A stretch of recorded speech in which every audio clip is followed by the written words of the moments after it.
The wind had teeth that winter. Real teeth, sharp enough to strip the bark off cottonwoods and turn a man's breath to ice before it left his lungs. Clara Whitmore stood at the schoolhouse window on the morning it all started to fall apart, watching the sky turn the color of an old bruise, and thought about her last 3 potatoes. 3 potatoes. That was what stood between her and asking for charity. She'd already sold her wedding ring to the traveling merchant 2 months back. Told herself it was practical, that Michael wouldn't have minded. The dead men didn't need gold and living women needed to eat. The merchant had given her $12 and a look that said he knew exactly how desperate she was. The money was gone now. Gone into firewood and lamp oil, and the dried beans she'd stretched so thin they were more like bean-flavored water than actual food. Miss Whitmore? Little Sarah McKenna was staring at her with those big, worried eyes that 8-year-old girls shouldn't have. Clara forced her face into something resembling calm and turned from the window. "Yes, sweetheart? Are you sick? You look pale." "I'm fine." The lie came easy now, smooth as river stones. "Just thinking about today's lesson. Now who can tell me what 7 times 8 equals?" The children bent over their slates, and Clara gripped the edge of her desk to keep herself steady. The room tilted slightly, then righted itself.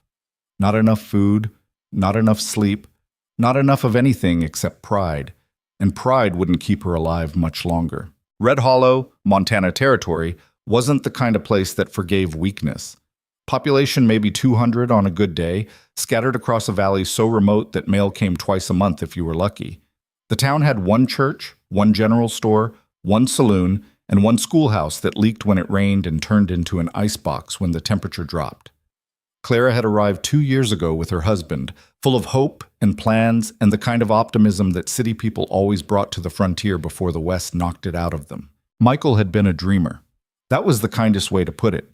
He'd seen the advertisement in the Chicago papers. Opportunity in Montana Territory, rich land for the taking, and sold everything they owned to chase it. Never mind that he'd been a bookkeeper who'd never worked a day of physical labor in his life. Never mind that Clara had tried to tell him, gently, that maybe they should think it through. "It'll be an adventure," he'd said, eyes shining with that fever that men got when they believed they were about to become someone important. The adventure had lasted 6 months. Then a late spring blizzard, a bad fall from his horse, and pneumonia that set in so fast Clara barely had time to understand he was dying before he was gone. She'd buried him on a hillside overlooking the valley, and the town had watched her with the particular pity reserved for young widows stupid enough to follow their husbands into hell. She'd considered leaving, packing up, going back east, admitting defeat. But there was nothing back east except the same pitying looks and the knowledge that she'd failed. Besides, Red Hollow needed a teacher, and Clara needed a purpose more than she needed comfort. So she'd stayed.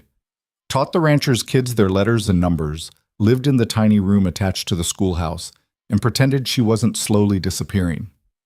"Miss Whitmore!" Tommy Reed's voice snapped her back. The boy was pointing toward the window, his face gone white. "Wolves!" Clara's heart dropped into her stomach. She moved to the window and felt the blood drain from her face. 6 of them, maybe 7. Gray shapes padding through the snow, lean and hungry, circling the schoolhouse like they were taking inventory. The winter had been brutal enough to drive them down from the high country, desperate enough to make them bold.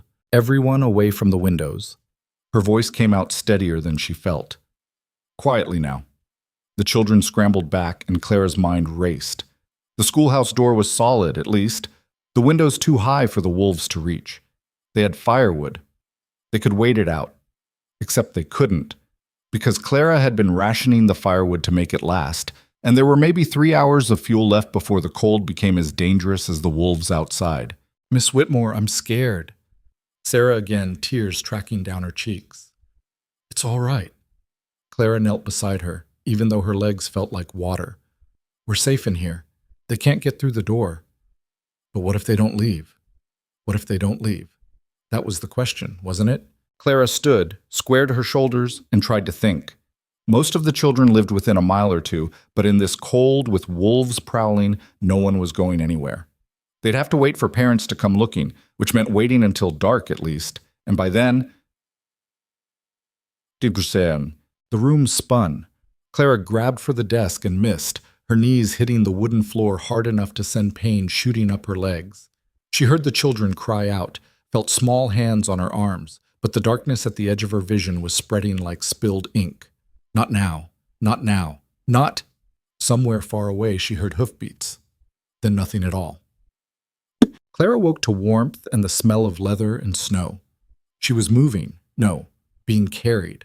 Strong arms held her against a chest that felt like sun-warmed stone, and for a confused moment she thought Michael had come back, that the last 2 years had been nothing but a fever dream. Then a voice rumbled above her head, low and rough. "Stop wiggling, woman, or I'll drop you in a snowbank." Not Michael. Michael had never sounded like that, like gravel and whiskey and something dangerous. Clara's eyes snapped open and met Silas Boone's face 6 inches from her own. She jerked back instinctively, and he tightened his grip with an annoyed grunt. "I said stop wiggling." "Put me down!" "No!" They were moving through the snow toward a horse the size of a small mountain. Behind them, Clara could see the schoolhouse, smoke rising from its chimney, and a crowd of parents collecting their children. No wolves in sight. "The children are fine. I sent them home with their folks. Now shut up and let me get you somewhere warm before you freeze to death out of sheer stubbornness." Clara wanted to argue, wanted to tell him she didn't need his help, didn't need anyone's help, that she was perfectly capable of taking care of herself. But her head was pounding, and her vision kept going gray at the edges, and the warmth of his body was doing something to her that felt dangerously close to surrender. Silas Boone was not a man you surrendered to lightly. Everyone in Red Hollow knew the stories. How he'd come to the territory 15 years ago with nothing but a rifle and a mean streak. How he'd built an empire out of cattle and sweat and a willingness to do things other men wouldn't. How his wife had died 5 years back under circumstances nobody talked about, but everyone whispered about when they thought he couldn't hear. He owned half the valley now, ran his cattle across land that stretched from the mountains to the river, employed 30 men who feared him more than they respected him, and rode through town like he was daring someone to challenge him. Clara had avoided him successfully for 2 years, had seen him exactly 3 times, always at a distance, always from behind the safety of the schoolhouse window.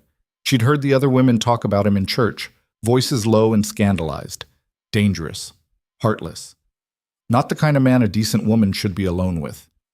And now here she was, being carried through the snow in his arms like a sack of flour. "Where are you taking me?" "My ranch." "Absolutely not." "You got a better option." Clara opened her mouth and closed it again. The truth was, she didn't. The room attached to the schoolhouse was barely warmer than outside, and she'd already burned through most of her firewood. She had no food except those 3 damn potatoes. No money, no family within 1,000 miles. No options except this one. "I'll pay you back," she said, hating how small her voice sounded. Silas glanced down at her, and for just a moment something flickered in his eyes that might have been amusement or pity. She couldn't tell which was worse. "Sure you will." He lifted her onto the horse with surprising gentleness, then swung up behind her. His arms came around her to grip the reins, caging her in warmth, and Clara told herself the shiver that ran through her was just from the cold. They rode in silence. The snow had started again, fat flakes that caught in Clara's eyelashes and melted against her cheeks. The world was nothing but white and gray, and the steady rhythm of the horse's hooves, and Clara felt herself starting to drift. "Stay awake," Silas's voice was sharp. "You fall asleep in this cold, and you might not wake up." "I'm fine." "You passed out in a schoolhouse full of children with wolves at the door. You're not fine. You're half-starved and running on stubbornness, and if I hadn't shown up when I did, you'd be frozen on that floor right now." The words hit like fists. Clara felt tears prick her eyes and blinked them back furiously. "I don't need your judgment." "Not judging, stating facts." He paused. "How long since you ate a real meal?" "That's none of your concern." "It is now." They crested a ridge and Clara saw the ranch spread out below them. It was bigger than she'd expected. A sprawling main house built from logs and stone, barns and outbuildings clustered around it like chicks around a hen, smoke rising from multiple chimneys. Fences stretched as far as she could see, and even in the snow she could make out cattle, dark shapes moving slowly through the white. This was what power looked like on the frontier. Not fancy clothes or polite manners, but land and animals and the kind of wealth that meant you didn't have to ask anyone for anything. Silas rode straight to the main house and dismounted, then pulled Clara down before she could protest. Her legs buckled the moment her feet hit the ground, and he caught her with another one of those annoyed grunts. For the love of, he scooped her up again. You're worse than a newborn calf. I can walk. Like hell you can. He kicked the door open and carried her inside, and Clara got a confused impression of warmth and light and space before he was setting her down on a chair near the biggest fireplace she'd ever seen. Heat rolled over her in waves, and she couldn't stop the moan that escaped her throat. When did you last eat? Silas was already moving toward what looked like a kitchen area. And don't lie to me. Clara watched him, this big, rough man who moved around his kitchen with surprising efficiency, and felt something crack open inside her chest. 2 days, she whispered. Real food, I mean. I had some beans yesterday. He stopped, his back to her, and she saw his shoulders tense. 2 days. I was making it last. I had a plan. Your plan was to starve to death quietly so no one in town had to feel bad about it? He turned, and the anger in his face made her flinch. That's the stupidest goddamn thing I've ever heard. I don't need your charity. Good. Because I'm not offering charity. He set a pot on the stove with more force than necessary. I'm offering you a job. Clara stared at him. What? You're a teacher. I've got 10 kids on this ranch whose folks work for me, and not one of them can read worth a damn. You teach them, I feed you, and put a roof over your head until spring. Then we're even. It was practical, sensible even, a solution that gave her food and safety without requiring her to give up her pride. So why did it feel like stepping off a cliff? The town will talk, she said slowly. The town's already talking. Widow woman living alone, turning down help, wasting away like some kind of tragic heroine in a dime novel. His mouth twisted. At least this way, you'll be alive when they run out of things to say. Why do you care? The question came out sharper than she'd intended, and Silas went very still. He stood there for a long moment, backlit by the fire, and Clara saw something move across his face too fast to name. I don't, he said finally. But I've got kids on this property who need teaching, and you're the only teacher in 50 miles who's desperate enough to take the job. Seems like a practical arrangement to me. It was a lie. Clara could see it in the set of his shoulders, the way he wouldn't quite meet her eyes. But she was too tired and hungry and desperate to call him on it. 1 winter, she said. Until spring, then I go back to the schoolhouse. Fine. And I'll pay you back. Somehow. Sure you will. He ladled something into a bowl and set it in front of her. Stew, thick with meat and vegetables and potatoes that made her mouth water. Now eat before you pass out again, and I have to carry you up the stairs. You're heavier than you look. Clara picked up the spoon with shaking hands and took a bite. The flavor exploded across her tongue, rich and savory and real, and she had to close her eyes against the sudden sting of tears. She hadn't realized how close to the edge she'd been until someone pulled her back. The room Silas showed her to an hour later was on the 2nd floor, with a window that looked out over the valley, and a bed that felt like heaven compared to the thin pallet in her schoolhouse room. There was a stove in the corner, already crackling with heat, and blankets piled so high she could have gotten lost in them. There's clothes in the wardrobe, Silas said from the doorway. Might be too big, but they're warm. Bathrooms at the end of the hall. I'll have breakfast ready at 6. Clara turned to thank him and found him already leaving, his footsteps heavy on the stairs. She stood there for a moment, listening to the silence of the house settle around her, and tried to understand what had just happened. She'd been rescued. That was the simple version. But nothing with Silas Boone was ever simple. She woke before dawn to the sound of men's voices outside. Through her window, she could see them gathering near the barn, ranch hands preparing for another day of work, their breath fogging in the cold air. Silas was among them, unmistakable even at a distance, and Clara watched as he spoke to them with sharp gestures that left no room for argument. The clothes in the wardrobe were men's clothes, but there was a woman's robe that fit well enough. Clara pulled it on and made her way downstairs, following the smell of coffee and bacon. The kitchen was empty, but there was food on the table, more food than she'd seen in months. Clara sat and ate slowly, forcing herself not to rush, remembering what happened when a starving person ate too fast. The coffee was strong enough to wake the dead. and she drank 3 cups before the door opened and Silas came in with a blast of cold air. "You're up." He stamped snow off his boots. "Good. The kids will be here in an hour." "Here? Where else? You think I'm sending them through this weather to some other building?" He poured himself coffee. "There's a room off the east wing that'll work. Used to be a parlor before my wife died. Nobody uses it now." The mention of his wife sat between them like a third presence. Clara had heard the stories. Everyone had. Maria Boone had been beautiful, young, full of life. Then she'd gotten sick or sad or something, and one day they'd found her in the barn with a rope around her neck. Or at least that's what people said. Silas had never confirmed or denied it, and anyone brave enough to ask didn't ask twice. "I'm sorry," Clara said quietly. "About your wife." Silas's jaw tightened. "That was 5 years ago. Still." He looked at her then, really looked at her, and Clara felt pinned by the weight of his gaze. There was something in his eyes she couldn't name, grief, maybe, or anger, or both twisted together until they were indistinguishable. "The kids," he said finally. "They're rough. Ranch kids, most of them never been further than town. They'll test you. I can handle children. These aren't town children. These are kids who've seen their fathers break horses and brand cattle and put down sick animals. They don't have patience for soft teachers who think a pretty word will fix everything." Clara set her cup down carefully. "Mr. Boone, I may be hungry and desperate, but I'm not soft.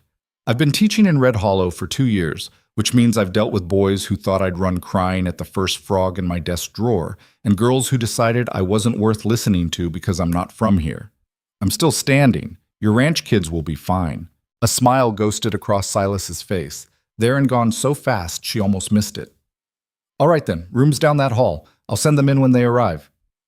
He left, and Clara finished her coffee in the sudden silence. Through the window, she could see the sun starting to rise, turning the snow pink and gold. It was beautiful in a harsh, unforgiving way, the kind of beauty that could kill you if you weren't careful. She thought about the schoolhouse back in town, cold and empty now. Thought about her room with its thin walls and drafty window. Thought about those 3 potatoes she'd been planning to stretch into a week of meals.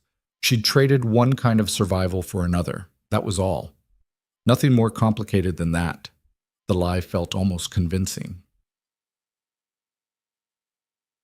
The children arrived in a group, shepherded by a woman with tired eyes and flour on her apron who introduced herself as Mrs. Chen, the ranch cook.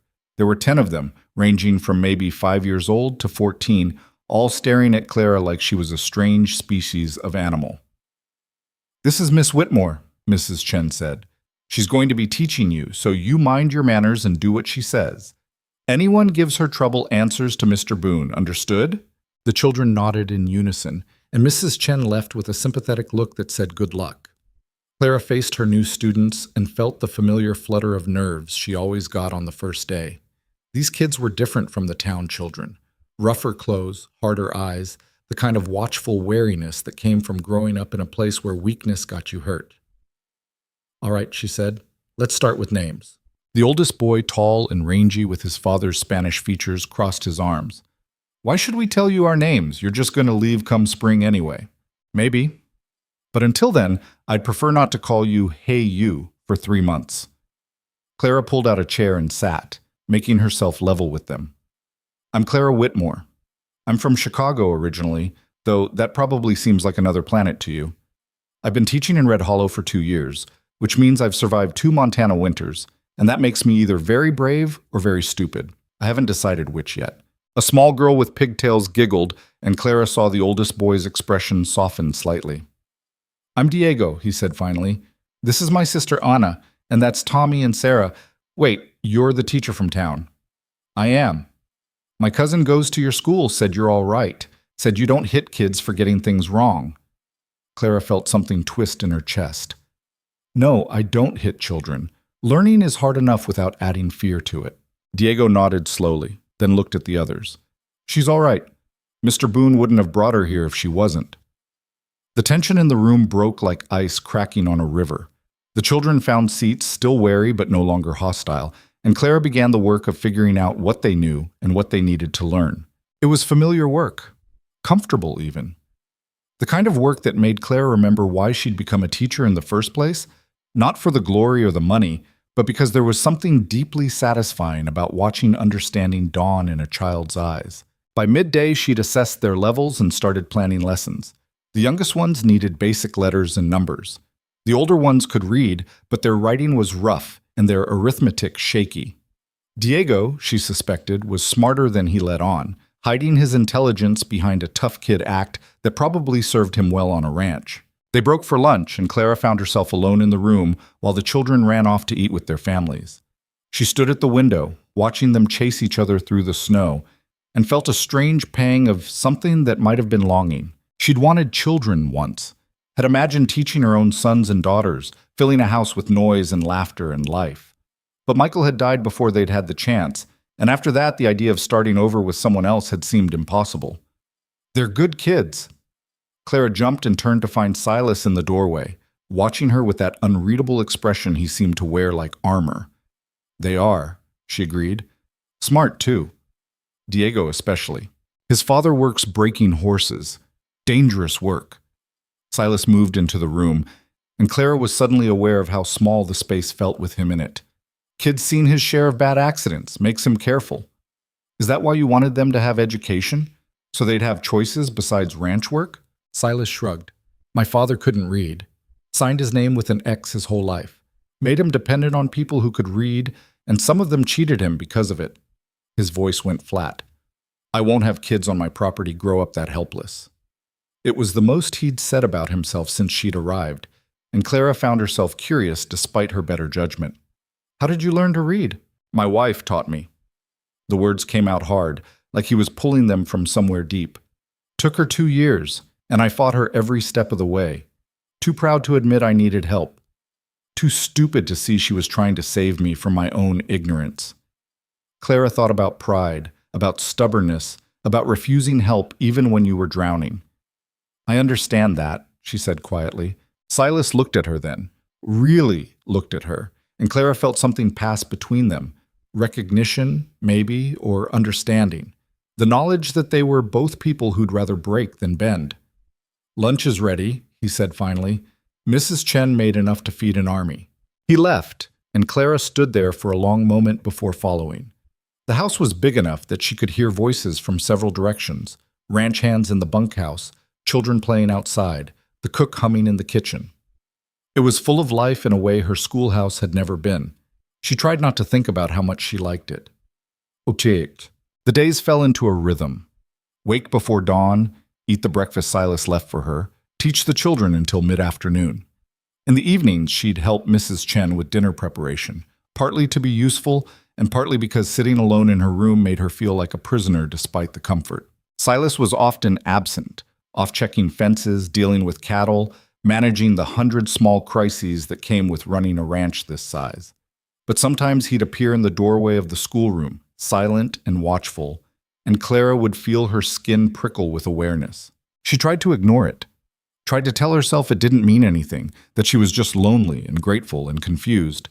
But late at night, lying in a bed that was too warm and too soft, she'd think about the way he'd carried her through the snow, the surprising gentleness in his rough hands, the flash of something vulnerable in his eyes when he mentioned his wife. It was dangerous, these thoughts. Clara Whitmore was a widow who needed to get through the winter and go back to her life. Silas Boone was a hard man with a dark past who'd offered her shelter out of practicality, nothing more. She repeated this to herself like a prayer. It didn't help. 3 weeks into her stay, a blizzard hit that made all the previous storms look like light dustings. The wind howled like a living thing, piling snow against the buildings until the ranch felt like a ship lost at sea. No one could go anywhere. The ranch hands huddled in the bunkhouse, the animals in the barns, and Clara found herself trapped in the main house with Silas and Mrs. Chen. The cook left after dinner to check on her husband in the bunkhouse, promising to return in the morning if the storm let up. And then it was just Clara and Silas, alone in a house that suddenly felt very small. They sat in the main room, fire crackling between them, and Clara tried to read a book she'd found on the shelf. But the words kept blurring, and she was too aware of Silas sitting across from her, sharpening his knife with long, steady strokes that should not have been as fascinating as they were. Stop fidgeting, he said without looking up. I'm not fidgeting. You've read the same page 4 times. Clara snapped the book shut. Maybe I'm a slow reader. You're not. He tested the blade against his thumb. You're nervous. I'm not nervous. You've been nervous since you got here, like you're waiting for the other shoe to drop. He finally looked at her, and the firelight caught in his eyes, turning them amber. You think I'm going to demand payment for all this? Clara's cheeks burned.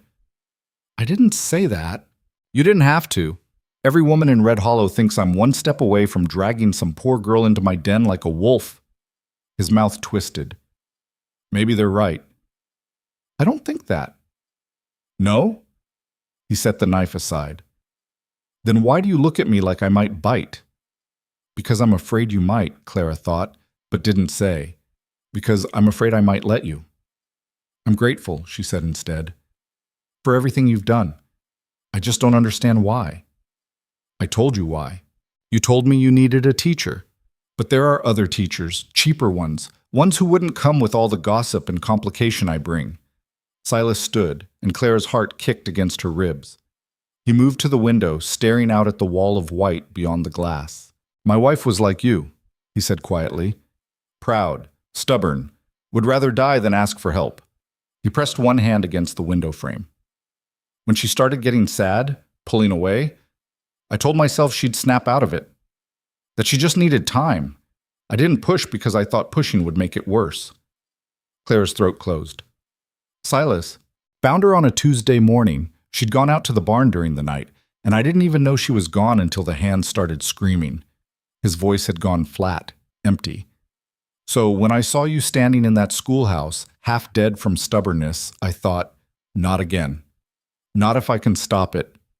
The silence after his words felt heavy enough to crush them both. Clara stood slowly and crossed to him.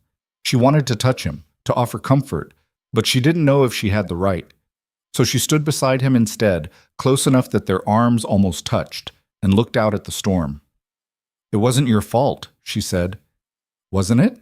No. Depression it's like drowning on dry land. You can't see it from the outside, can't always help even when you do see it. And sometimes people are just determined to go down, and there's nothing you can do to stop them. Silas turned to look at her, and Clara saw something raw and bleeding in his expression. You talk like you know. My mother. The words came out before she could stop them. When I was 12. Same thing. I found her. She took a shaky breath. I spent years thinking I should have seen it coming, should have done something, but the truth is, she'd been drowning for years, and all of us missed it because she was so good at hiding.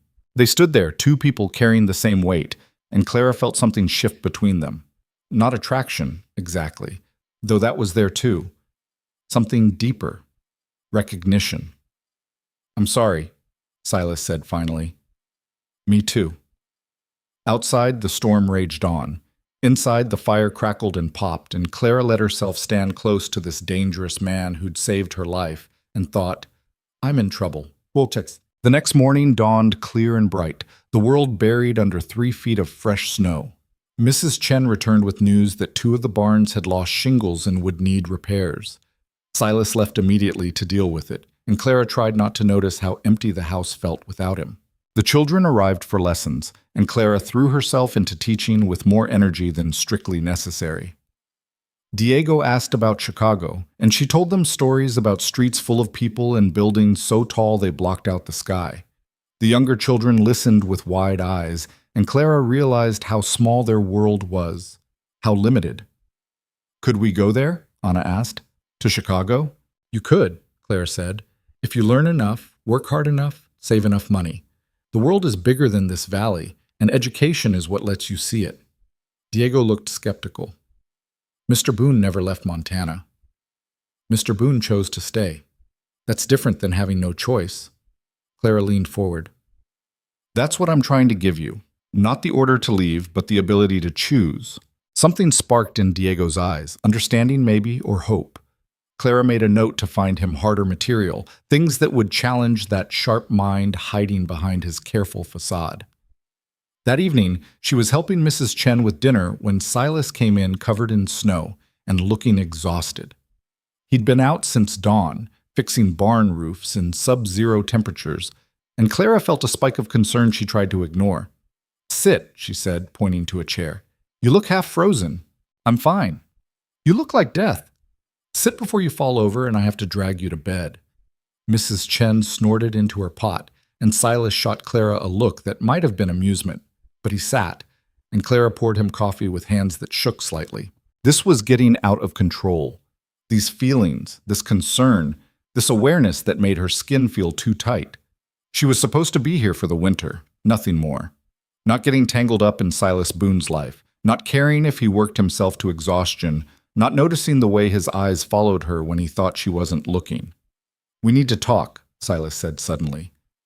Clara's heart stopped. "About what?" "The town. They're sending someone out tomorrow to check on you. Make sure you're all right, that I haven't done anything." He trailed off, jaw tight. "Scandalous?" "Something like that." Clara set the coffee pot down carefully. "And what do you want me to tell them?" "The truth. That you're teaching the ranch kids, earning your keep, and that nothing improper is happening under my roof." He met her eyes. "But they won't believe it. They'll assume the worst because that's what people do." "I don't care what they think." "You should. You're going back to that town in spring. You'll have to live with whatever reputation I give you." The words hit harder than they should have. Clara turned away, busying herself with cutting vegetables she didn't need to cut. "I made my choice when I came here," she said. "I'll deal with the consequences." "Clara, I'm fine, Mr. Boone. I appreciate your concern, but I'm perfectly capable of handling small-town gossip." She heard him stand, felt him move closer. "You're a terrible liar. And you're too protective of someone you barely know." The words came out sharper than she'd intended, defensive, and Silas went still. When he spoke again, his voice was carefully neutral. "You're right, it's not my business." He grabbed his coat. "I'll be in the barn if anyone needs me." The door closed behind him with more force than necessary, and Mrs. Chen sighed. "That man," she said, shaking her head, "stubborn as a mule and twice as difficult." Clara stared at the door, feeling like she'd just made a terrible mistake, but not sure what else she could have said. "I don't understand him," she admitted quietly. "Don't need to understand him, just need to see him." Mrs. Chen tasted the soup, adjusted the salt. "He's been alone in this house for 5 years, miss, alone with his grief and his guilt and all those ghosts. Then you show up, and suddenly he's got someone to care about again, and it's scaring him to death. He doesn't care about me. He's just being practical." Mrs. Chen gave her a look that said exactly what she thought of that statement. "Keep telling yourself that, honey. Maybe eventually you'll believe it." Tets. The visitor from town arrived the next afternoon, Mrs. Patterson, the minister's wife, who managed to convey disapproval through her very posture. She insisted on speaking to Clara alone, and they sat in the parlor-turned-schoolroom while Mrs. Patterson's eyes cataloged every detail. "We've been concerned," she said, mouth pursed like she'd bitten into something sour. "You living out here, with Mr. Boone, with no chaperone." "Mrs. Chen lives here," Clara said evenly. "Mrs. Chen is married and lives in the bunkhouse with her husband. You're alone in this house with a man who has," she paused delicately, "a reputation. I'm teaching the ranch children. It's a job, nothing more." "A job that requires you to live under his roof? My dear, surely you can see how this looks." Clara felt her temper rising. "Mrs. Patterson, when you found me collapsed in the schoolhouse 3 weeks ago—" "Oh, wait, you didn't find me. You weren't there when the wolves were circling and the children were screaming. Mr. Boone was. He saved my life and gave me honest work. If that scandalizes you, I suggest you examine your priorities." Mrs. Patterson's face went red. "Miss Whitmore, I am trying to help you. If you continue on this path, your reputation will be ruined. No decent family will want you teaching their children. Then I'll teach indecent families." Clara stood. "Thank you for your concern, but I'm fine. You can tell the town I'm surviving the winter, teaching children who desperately need it, and that Mr. Boone has been nothing but professional. Now, if you'll excuse me, I have lessons to prepare." She walked Mrs. Patterson to the door and watched her leave, spine rigid with outrage. Only when the wagon disappeared down the road did Clara allow herself to shake.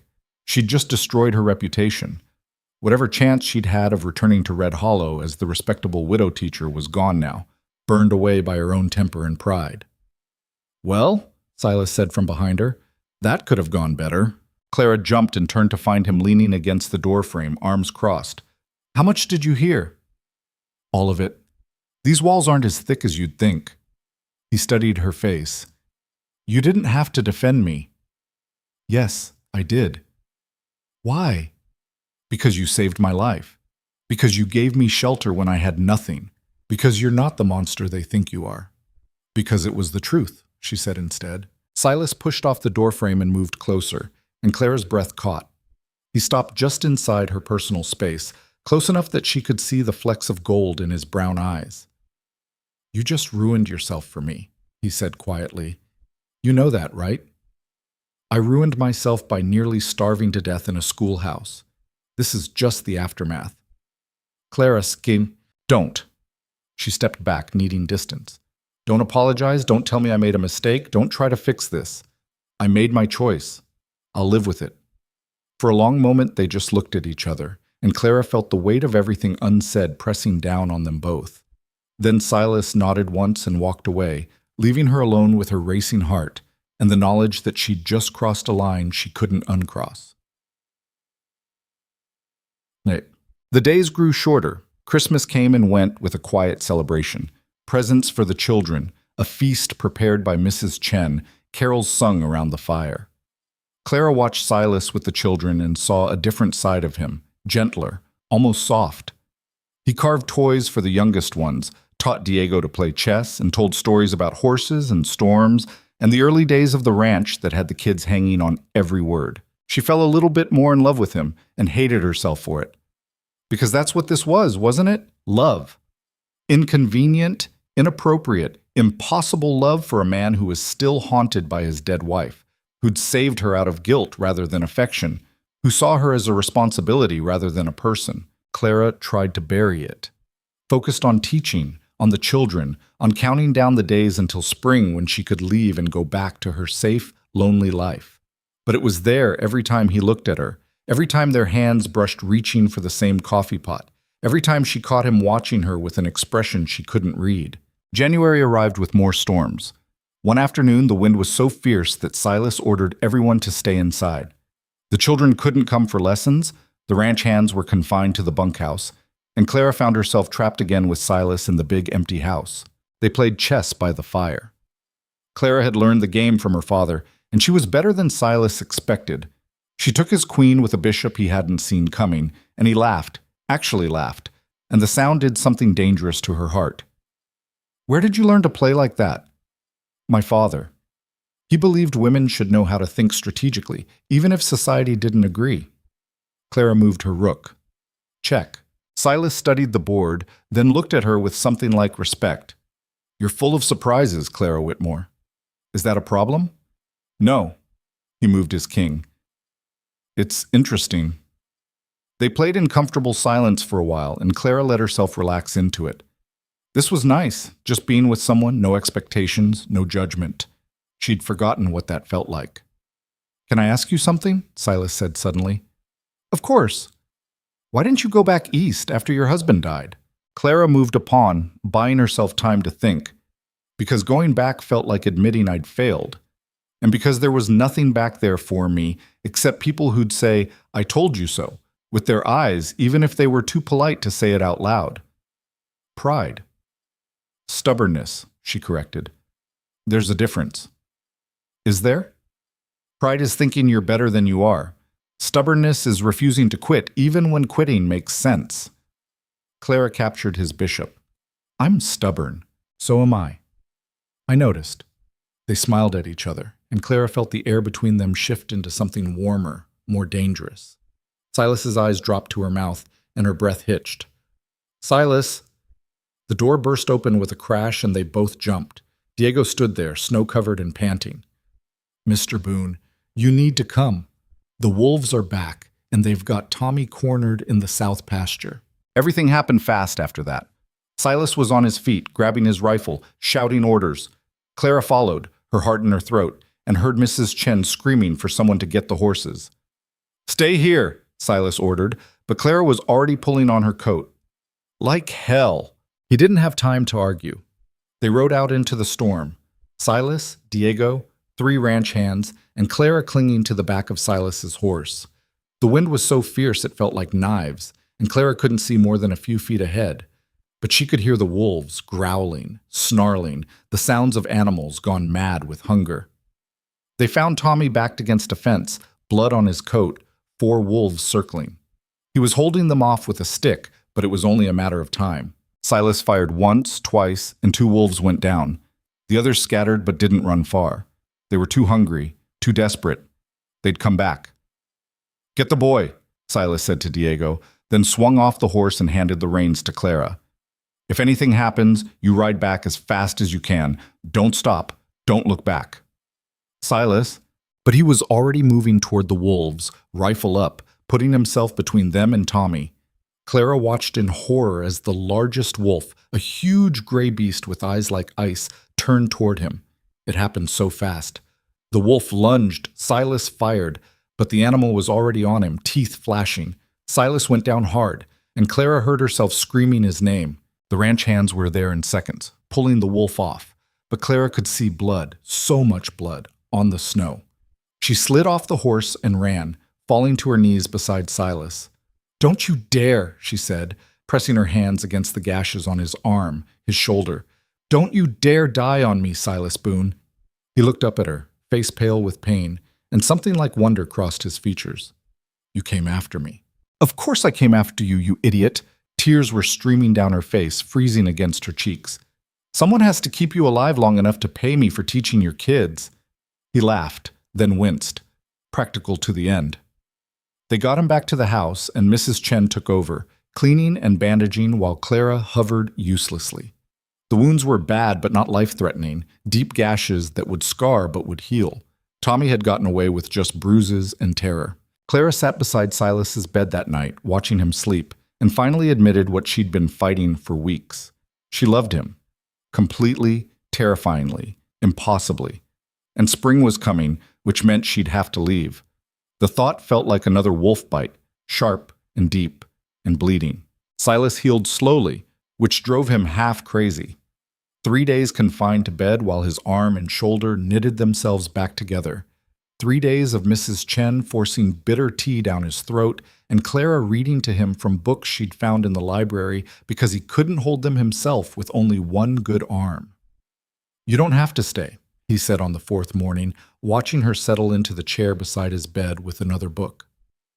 "I'm fine. You're bored and irritable, which is different than fine." Clara opened the book. "Now hush. This is a good part." She'd been reading him adventure stories, tales of sailors and explorers and men who faced impossible odds. Silas suspected she'd chosen them deliberately, something to keep his mind off the fact that he was trapped inside while his ranch ran without him. It was working, mostly, but what kept his attention wasn't the stories. It was watching Clara's face as she read, the way her voice changed for different characters, the small smile that played around her mouth when she reached a part she particularly liked. He was in serious trouble. "Clara," he said, interrupting a scene about a ship in a storm. She looked up, one finger marking her place. "Yes?" "Thank you. For this? For staying." Something flickered in her eyes. Surprise, maybe, or pleasure. "You saved my life first. Consider this partial repayment." "I told you, you don't owe me anything." "I know." She closed the book carefully. "But maybe I want to. Did you consider that?" Before he could respond, Diego appeared in the doorway, looking anxious. "Miss Whitmore? My sister's sick. Ma says, can you come look at her?" Clara was on her feet immediately, teacher mode activated. "Of course. Is she feverish?" "Real hot. And coughing bad." She glanced at Silas. "I'll be back." "Go. I'm not going anywhere." She left with Diego, and Silas lay there staring at the ceiling, thinking about the way she'd said, "Maybe I want to," like she was admitting something that scared her. He understood that feeling. Mrs. Chen came in an hour later with soup and news. "Little Anna's got a fever, but Miss Whitmore thinks it's just a winter cold. She's sitting with her now, reading stories." The cook set the bowl on the bedside table. "That woman's got a good heart." "I know." "You planning to do anything about it?" Silas looked at her sharply. "Excuse me?" Mrs. Chen gave him the look she'd been giving him since he was 25 and newly married. The one that said she'd known him too long to be fooled by anything. Don't play stupid with me, boy. I've watched you watch her for 6 weeks now. Question is, what are you going to do when spring comes? She goes back to town. That was the agreement. Agreements can change. Not this one. Silas pushed himself up against the pillows, ignoring the pull in his shoulder. She's got a life in Red Hollow, a reputation to repair. Last thing she needs is to tie herself to a man like me. A man like you, Mrs. Chen repeated flatly. You mean a man who saved her life? Who gave her work when she was starving? Who just fought off wolves to protect a child? A man whose wife killed herself, Silas said, and the words came out harder than he'd intended. A man who missed every sign, every cry for help until it was too late. You think Clara deserves that? Mrs. Chen's expression softened. Mr. Silas, you can't keep punishing yourself for Maria. What happened to her? That was her choice, not yours. I should have seen it.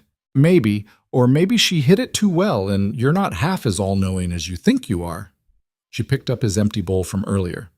That girl down there reading to Anna, she sees you, the real you, and she's not running. Might want to ask yourself why. She left, and Silas lay there with her words echoing in his head. Clara saw him. She'd seen him angry and difficult and covered in wolf blood, and she'd still knelt in the snow crying over him like he mattered, like he was worth saving. The thought was terrifying. Clara returned at sunset, looking exhausted. Anna's sleeping. Fever broke about an hour ago. She'll be fine. You should rest. I should finish this chapter first. She sank into the chair and picked up the book. Unless you're tired of listening? No. The word came out rougher than he'd meant it. I like your voice. She blushed, actually blushed, and Silas felt something warm uncurl in his chest. When was the last time he'd made a woman blush? When was the last time he'd wanted to? Clara read until full dark, until Silas could barely keep his eyes open. When she finally closed the book, he caught her wrist before she could stand. Stay, he said, just for a minute. She froze, and he could see her pulse jumping in her throat. Silas, I know this is complicated, and you're leaving in spring, and I have no right to ask anything from you. He looked at their hands, his scarred and rough, hers small and soft. But these past weeks, having you here, it's been, I know, she whispered. For me, too. They sat like that for a long moment, connected by nothing but his hand on her wrist and everything they weren't saying. Then Clara gently pulled away and stood. Get some sleep. You need to heal. She left before he could say anything else, and Silas lay in the dark, wondering what the hell he was doing, wondering if there was any version of this story that didn't end in someone getting hurt. By the end of the week, Silas was back on his feet, though Mrs. Chen and Clara both scolded him for pushing too hard too fast. His shoulder ached in the cold and probably always would, but he could work, and work meant not thinking, which was exactly what he needed. Except Clara was everywhere, teaching the children in the morning, helping Mrs. Chen in the afternoon, reading by the fire in the evening. Every time Silas turned around, there she was, and every time he saw her, it got a little harder to remember why he was supposed to keep his distance. The children adored her. Even Diego, who'd started out suspicious and defensive, had become her devoted student. Silas would hear them sometimes, Clara's patient voice explaining grammar or mathematics, Diego's questions getting sharper and more complex as he realized she could actually answer them. I want to go to university, Diego told Silas one evening, apropos of nothing. They were in the barn checking on a mare who was close to foaling. Miss Whitmore says I'm smart enough. Silas looked at the boy who'd been born on this ranch, whose father broke horses and whose mother cleaned houses. University. The word seemed to belong to a different world. That's so. She says there are scholarships for students who can't afford tuition. Says I should start preparing now, learning everything I can. Diego looked at him with eyes that were both hopeful and terrified. Would you let me go? If I got accepted? Silas thought about his own father, who'd kept him working the ranch until he'd run away at 15 with nothing but anger and determination. Thought about all the doors that had been closed to him because he couldn't read, couldn't write, couldn't prove he was anything but hired muscle. If you get accepted, he said slowly, I'll pay for it myself, the whole thing, books, tuition, room, and board. Diego's face transformed. You mean it? I don't say things I don't mean. The boy was gone in a flash, running to tell his mother, leaving Silas alone with the horses and the weight of what he'd just promised. It would cost him thousands of dollars he could use for fences or cattle or any number of practical things. But the look on Diego's face had been worth every penny. That was a good thing you just did. Silas turned to find Clara standing in the barn doorway, wrapped in one of his old coats that was 3 sizes too big for her. You heard that? I was coming to tell you dinner's ready. She moved closer, and in the lamplight she looked young and beautiful, and completely out of place in this rough barn. What you offered Diego, that's going to change his life. He's smart, shouldn't waste that on ranch work. Not everyone would see it that way. Most men would want to keep their best workers close. Silas shrugged. Most men are fools. She laughed, and the sound echoed in the rafters. The mare shifted in her stall, and Clara moved to her, running gentle hands over her swollen belly. How much longer? Few days, maybe. First foal, so she's nervous. Aren't we all? Clara's voice went soft. Nervous about what comes next. Silas knew she wasn't talking about the horse. Clara. It's February, she said, still looking at the mare. Spring's coming. I should start thinking about going back. The words hit like a fist to the gut. You don't have to. We had an agreement. Agreements can change. Now she did look at him, and there was something fierce and frightened in her eyes. Can they? What exactly are you offering, Silas? Because if you're asking me to stay on as your permanent teacher, I'll need to know salary expectations, and that's not what I'm offering. The air between them went electric. Clara's breath caught. Then what? Silas moved closer, giving her plenty of time to back away. She didn't. I'm saying I don't want you to leave. I'm saying these past 2 months have been... He struggled for words that weren't big enough. I sleep better knowing you're in this house. I eat better because you make Mrs. Chen laugh while you're cooking. I come home at the end of the day looking forward to whatever story you're going to read, whatever lesson you taught that you can't wait to tell me about. Silas. His name on her lips sounded like a prayer and a warning. I'm not asking you to marry me, he said quickly. I know I'm not. I know I come with too much history, too much damage. But stay anyway. Stay through summer, through next winter. Stay until you can't stand the sight of me or until you've saved enough to go somewhere better than Red Hollow. Just stay. Clara's eyes were bright with tears. You're asking me to ruin myself completely.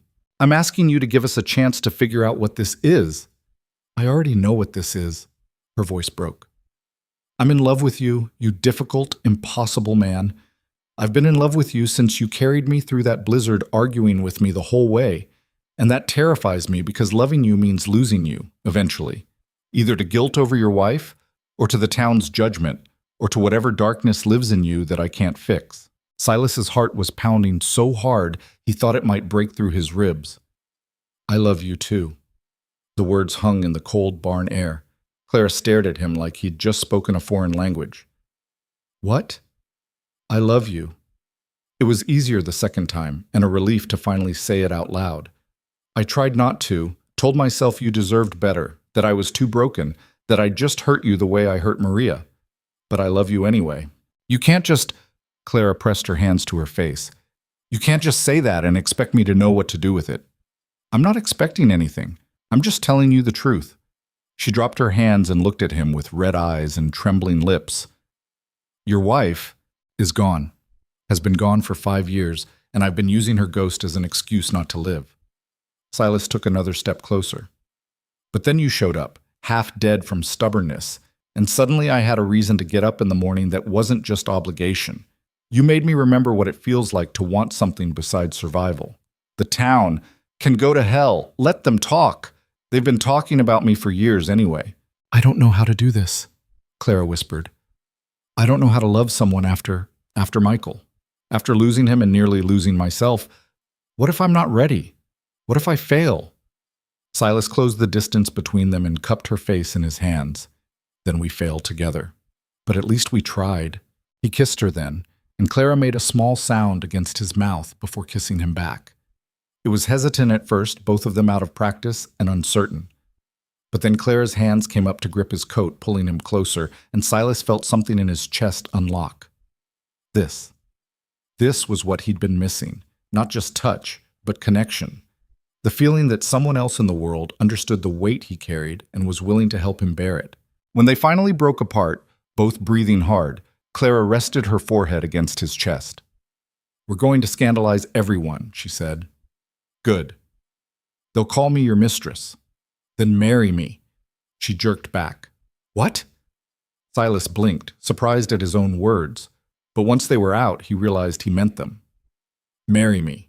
Not because of the scandal, not because you owe me anything, but because I love you and I want to wake up next to you for whatever years I have left." That's insane. We've only known each other 2 months. I knew Maria for 6 years before we married, and I didn't know her half as well as I know you. He caught her hand. "I know you take your coffee black with 2 sugars. I know you talk to yourself when you're working through a problem. I know you're terrified of failing, but too stubborn to quit. I know you read the endings of books first because you can't stand the suspense. I know you." Clara was crying openly now. "I take my coffee with 1 sugar, not 2. See, we have things to learn. That's what marriage is for." She laughed through her tears, and Silas felt hope unfurl in his chest like a spring flower breaking through snow. "This is crazy," she said. "Probably. The town will never accept it. Don't care. I don't even know if I believe in marriage anymore after your husband died and left you with nothing but grief and gambling debts," Silas said quietly. "Yeah, I know about that." Clara went very still. "How?" "Found the letters in your room when I was looking for extra blankets that first week. Letters from creditors threatening to take you to court." He watched her face carefully. "How much does he owe?" "Owed, past tense, and it doesn't matter." "How much, Clara?" She pulled away from him, wrapping her arms around herself. $300, plus interest. I've been paying it off slowly, but the interest keeps adding up faster than I can manage." $300. For a teacher barely making $20 a month, it might as well have been $3,000. Silas did the math in his head. At her current rate, she'd be paying for years, decades maybe. "I'll take care of it." "No." "Clara." "No." She spun to face him. "I won't be one of those women who gets rescued by a rich man and spends the rest of her life feeling bought. I'll handle my own debts." "Even if it takes the rest of your life?" "Even then." Silas saw the steel in her spine, the pride that had nearly killed her, and loved her even more for it. "Fine. Then let's make a deal." She eyed him suspiciously. "What kind of deal?" "You marry me. I pay off your debts as a wedding gift, and you spend the rest of your life making me regret the proposal by being as difficult and stubborn as I know you can be." Despite everything, Clara smiled. "That's not a fair trade." "Probably not. I'm getting the better end of it." He held out his hand. "So what do you say? Will you marry me, Clara Whitmore, and give this valley something to really talk about?" She looked at his outstretched hand for a long moment. Silas could see the war playing out on her face, fear and hope, grief and possibility, everything she was and everything she might become. Then she took his hand. "Yes," she whispered, "but I'm keeping my own bank account." "Fair enough. And I'm still teaching. I won't be one of those wives who sits around doing nothing. Wouldn't dream of asking you to. And if this goes wrong, if we make each other miserable, I'm leaving and taking half your cattle." Silas laughed, pulled her close, and kissed her again. "Deal." The announcement caused exactly the uproar they'd expected. Mrs. Patterson showed up at the ranch 2 days later with half the church ladies in tow, looking like she was preparing for battle. "Miss Whitmore, we need to speak with you. Alone." Clara, who'd been teaching the children when the invasion occurred, stood her ground. "Whatever you have to say, you can say in front of Mr. Boone. He's going to be my husband." The words sent shockwaves through the group. One woman actually gasped. Mrs. Patterson's face went through several colors before settling on an alarming shade of red. "You cannot be serious." "Completely serious." Clara linked her arm through Silas's, and he felt absurdly proud of her. "We're getting married in 2 weeks. You're all invited, though I suspect most of you will decline."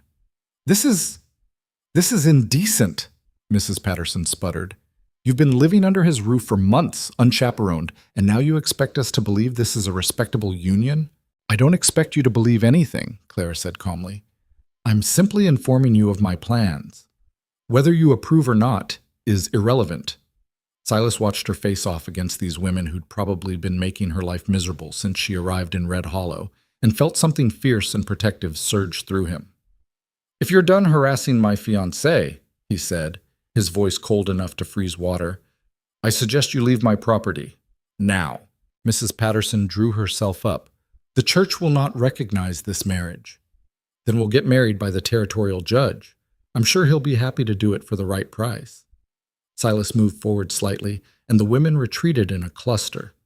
Now get off my land before I have my men escort you. They left in a flurry of skirts and outraged whispers, and Clara sagged against him the moment their wagon was out of sight. Well, she said shakily, that was fun. You were magnificent. I was terrified. Didn't show. He tilted her chin up. You sure about this? Last chance to back out. Clara's eyes met his, clear and certain. I'm sure. Terrified, but sure. Good, because I already sent Diego to town to wire the judge. The 2 weeks before the wedding passed in a blur. Silas paid off Clara's debts with a check that made her cry, then immediately hired her as the official ranch teacher with a salary that made her cry again. Mrs. Chen threw herself into wedding preparations with an enthusiasm that suggested she'd been waiting years for Silas to find someone new. Never thought I'd see this day, she said, pinning up Clara's dress, a simple blue thing that had belonged to Mrs. Chen's daughter. Thought he'd die alone in this house, stubborn fool that he is. Clara looked at herself in the mirror and barely recognized the woman staring back.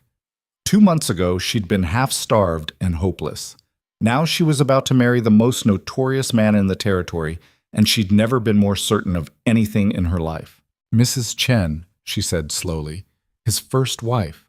What really happened? The older woman's hand stilled. You should ask him that. I'm asking you. Mrs. Chen sighed and sat on the bed. Maria was sick, in her head, in her heart. Started small, just sadness, the kind everyone gets sometimes.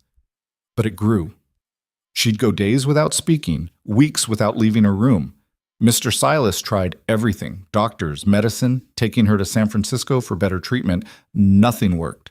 And then one morning he found her in the barn. She'd been dead for hours. Mrs. Chen's voice went soft. He blamed himself. Still does, though anyone with eyes could see it wasn't his fault. Some people just can't be saved, no matter how much you love them. Clara thought about her mother, about Michael, about all the people she'd loved and lost. Do you think he's ready to try again? I think he wouldn't have asked if he wasn't. Mrs. Chen stood and adjusted Clara's collar. And I think you're exactly the kind of stubborn the man needs. Someone who'll fight him when he needs fighting and stand beside him when he needs standing. Someone who won't break. The wedding took place on a Tuesday afternoon with snow falling soft and steady outside. Judge Morrison came out from town, brought his clerk as a witness, and performed a ceremony so quick and practical, it was almost funny. Do you, Silas Boone, take Clara Whitmore to be your lawfully wedded wife? I do. Do you, Clara Whitmore, take Silas Boone to be your lawfully wedded husband? Clara looked at this hard, difficult man who'd saved her life and then given her a reason to live it, and didn't hesitate. I do. Then by the power vested in me by the Montana Territory, I now pronounce you husband and wife. You may kiss your bride, though for the love of, keep it brief. It's freezing out here. Silas kissed her thoroughly enough that the judge cleared his throat twice, and when they finally broke apart, Clara was blushing, and Silas was grinning like he'd just won a war. The ranch hands threw a party in the bunkhouse that night, music and dancing and more whiskey than was probably wise. Diego gave a speech that made Clara cry again, talking about how Miss Whitmore had shown him that the world was bigger than Red Hollow and that he could be part of it. Mrs. Chen roasted a pig. Someone produced a fiddle. The children ran around shrieking with sugar-fueled energy while their parents danced and laughed and celebrated this unlikely union. Clara stood watching it all, Silas's arm around her waist, and felt something settle in her chest. This was home now. This collection of rough men and tired women and children who deserved better than they'd been given. This was family. Happy? Silas murmured against her ear. Terrified, she admitted, but yes. Happy. Good.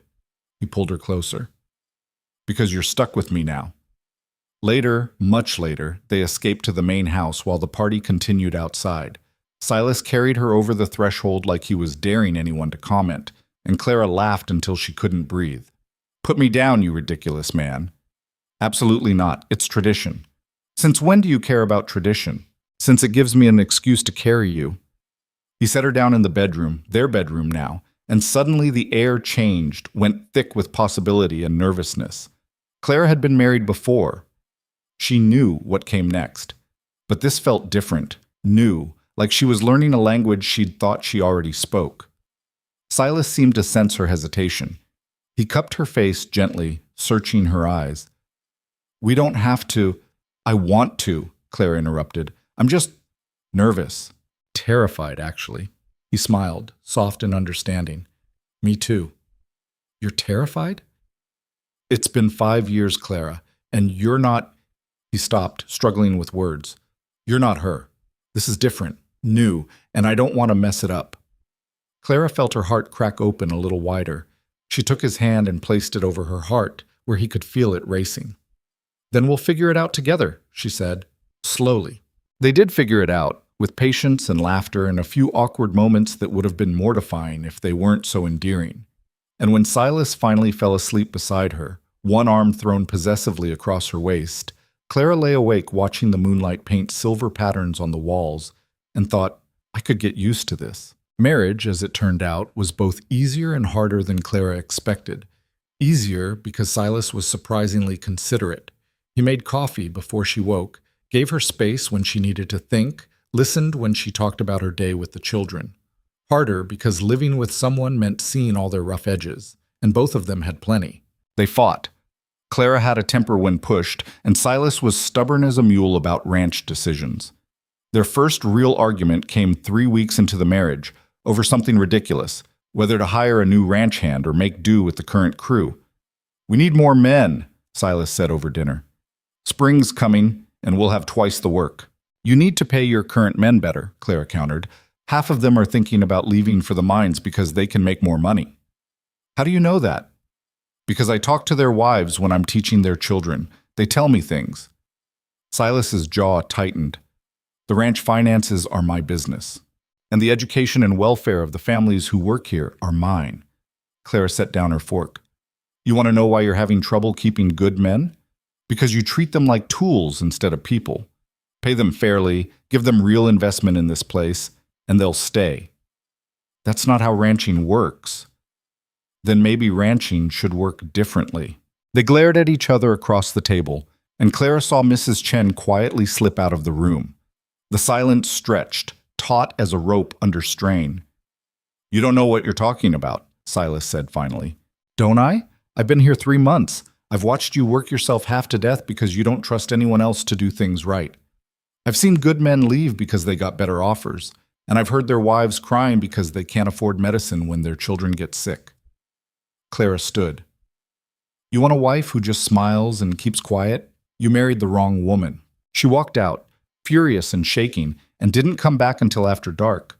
When she finally returned, she found Silas in his office, with ledgers spread across the desk, and an expression that might have been chagrin. "You're right," he said without looking up. "About the men. About me being a controlling bastard. About all of it." Clara stopped in the doorway, surprised. "What?" "I worked it out. If I trim some of the excess spending and adjust the profit margins, I can give everyone a 10% raise and still come out ahead." He finally looked at her. "And I'm instituting profit sharing. 5% of annual profits split among the men who've been here more than 2 years." "Silas, you were right. I was treating them like tools, like my father treated his workers, which is exactly what I swore I'd never do." He closed the ledger. "I don't like being wrong, but I like disappointing you even less." Clara crossed the room and wrapped her arms around him from behind, pressing her face against his back. "Thank you. For being a stubborn fool? For listening, for changing, for trusting me enough to tell you the truth." His hands came up to cover hers. "You're going to turn this ranch upside down, aren't you?" "Probably." "Good." They fell into a rhythm after that. Clara taught in the mornings, helped Mrs. Chen in the afternoons, and spent evenings with Silas discussing ranch business. He started asking her opinion on things, and she started understanding the delicate balance of running an operation this size. The children thrived. Diego was reading at a level that suggested he really might make it to university. Anna had discovered a talent for mathematics. Even the youngest ones were learning faster than Clara had dared hope. And slowly, carefully, the town began to soften. Not everyone, Mrs. Patterson would probably die disapproving, but some of the younger families started acknowledging Clara in church. A few wives even approached her after service, asking quiet questions about the ranch school, wondering if there might be room for their children too. "We can't take them all," Silas said when Clara brought it up. "We don't have the space." "Then we'll build more space." "Clara, think about it. A real school, big enough for every child in the valley. You have the land, the resources, the connections. We could create something that lasts beyond us." Silas looked at her like she'd suggested building a castle on the moon. "That would cost thousands. You were going to spend thousands on Diego's education. Why not spend it on dozens of children instead?" "Because—" He stopped, frowning. "I don't have a good answer for that." "Then say yes." He studied her face for a long moment, and Clara saw something shift in his expression. Wonder, maybe, or pride. "You know what? Why the hell not? Let's build a school." They broke ground in April, as soon as the snow melted enough to work. Silas hired carpenters and laborers, and Clara threw herself into planning with an enthusiasm that made her feel alive in ways she hadn't since Chicago. This was purpose. This was legacy. This was something that would outlast both of them. The town watched with a mixture of curiosity and skepticism as the building rose on Boone land, a real schoolhouse with proper windows and a wood stove and enough room for 50 students. Clara worked alongside the construction crew when she wasn't teaching, and Silas pretended to disapprove while secretly being proud of her for it. "You're supposed to be a lady," he said, watching her hammer nails with competence born of necessity. "I'm supposed to be useful. There's a difference. You'll hurt yourself." Says the man who fought wolves with his bare hands. He didn't have an answer for that. May brought the first real warmth, and with it a problem Clara had been dreading. Her cycle was late, then later, then absent entirely, accompanied by morning sickness that made teaching difficult and eating nearly impossible. She told Mrs. Chen first, who cried and hugged her and immediately started knitting tiny things. Then she told Silas, one evening after dinner, her heart pounding so hard she thought he must hear it. "I'm pregnant." Silas froze with his coffee cup halfway to his mouth. "You're sure? 3 months late and sick every morning? I'm sure." He set the cup down carefully, and Clara watched emotions flicker across his face too fast to name. Fear, joy, terror, hope. "I can't—" He stopped, started again. "Maria got pregnant once. Lost it at 4 months. She never recovered from that, I think. It was the beginning of—" His voice cracked. "I can't lose you. Not you." Clara crossed to him and took his hands. They were shaking. "You won't lose me. I'm healthy, strong, stubborn as hell. This baby will be fine. I'll be fine." "You can't promise that." "No, but I can promise I'll fight like hell to keep both of us alive." She placed his hand on her still flat stomach. "We're going to be parents, Silas. Terrifying, wonderful, completely unprepared parents." He pulled her into his lap and buried his face in her hair, and Clara felt him trembling. "I'm scared," he whispered. "Me too. But we'll figure it out together." They told the ranch that night, and the celebration rivaled their wedding. Mrs. Chen cried again. Diego looked horrified at the idea of babies, but congratulated them anyway. The ranch hands presented them with a hand-carved cradle that must have taken weeks to make. Clara stood in the middle of it all, Silas's arm around her waist, their child growing inside her, and thought, this is what happiness feels like. Terrifying and messy, and absolutely worth it. The pregnancy changed everything and nothing all at once. Clara still taught, though she had to sit more often than she liked, and occasionally had to dash outside when the smell of Diego's lunch turned her stomach. Silas became impossibly protective, hovering like she might shatter at any moment, until she finally snapped at him one morning in front of the entire breakfast table.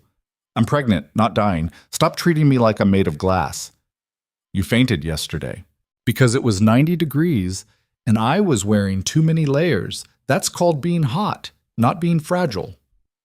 Mrs. Chen hid a smile behind her coffee cup. The ranch hands suddenly found their eggs fascinating. Silas looked like he wanted to argue, but was smart enough to recognize when he was outnumbered.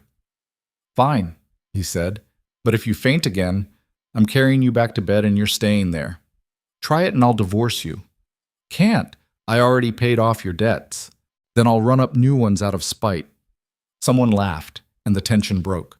But Clara saw the fear in Silas's eyes and understood it. He'd lost his first wife and their unborn child. The ghosts in this house weren't just Maria's. They were the baby who never got to be born, the family that never got to exist. She softened. "I'll be careful. I promise. But you have to let me live." He nodded, jaw tight, and Clara knew this was the best she'd get. Fear didn't respond to logic, and Silas's fear was a living thing that had been growing for 5 years. The school construction continued through the summer.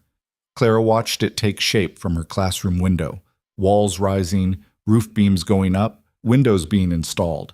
It was beautiful in its practicality, sturdy and well-built, the kind of place that would last generations. Judge Morrison came out in June to inspect the progress, and Clara saw him pull Silas aside for a conversation that lasted 20 minutes. When Silas came back, he looked oddly pleased. "What was that about?" "He wants to make this an official territorial school. Says if we meet certain standards, the territory will help fund a teacher's salary and provide books." Silas pulled her against his side. "Your little project is becoming something bigger." Clara felt tears prick her eyes. Stupid pregnancy hormones made her cry at everything and pressed her face against his chest. "It's not my project, it's ours." "Yours," he corrected. "I just pay for things. You're the one making it real." But that wasn't true. Silas had thrown himself into the school with unexpected passion, working alongside the carpenters, making sure every detail was perfect. He'd ordered books from San Francisco, desks from Denver, a globe that must have cost half a month's profits. He wanted this to work almost as much as Clara did. They made a good team, Clara realized. He provided the resources and practical knowledge. She provided the vision and educational expertise, and together they were building something neither could have managed alone. July brought a heat wave that made Clara's pregnancy miserable. She was 5 months along now, belly starting to show, and the weight combined with the temperature left her exhausted and irritable.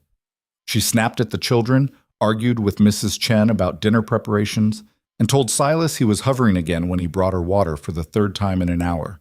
"I'm trying to help," he said, hurt flashing across his face. "I know. I'm sorry. I'm just—" Clara pressed her hands to her face. "I'm hot and tired and my back hurts, and I can't sleep because this baby kicks me all night. I'm not fit for human company right now." Silas set the water down and moved behind her, hands settling on her lower back with firm pressure. Clara moaned before she could stop herself. "Here? Yes. Oh, that's... Yes, exactly there." He worked the knots in her muscles with practiced efficiency, and Clara felt herself melting.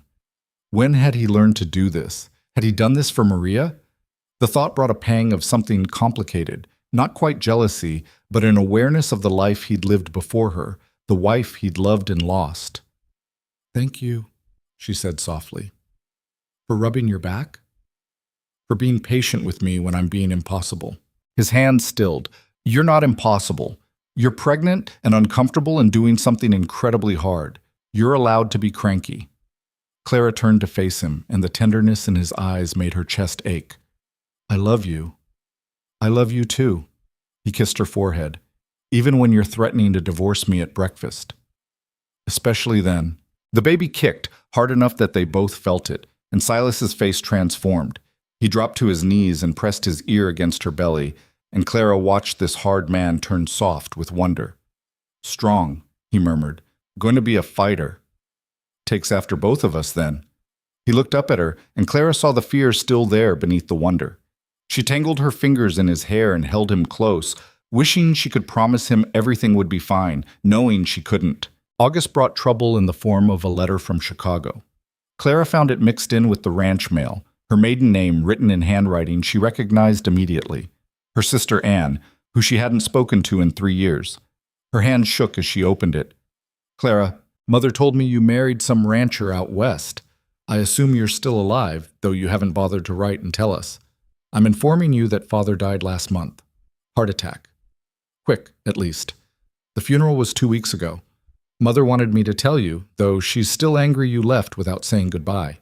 I don't expect you to come back for any memorial. I'm sure you're too busy with your new life to bother with your old family. But I thought you should know. Anne. Clara read it twice, then a third time, each word landing like a small blow. Her father was dead.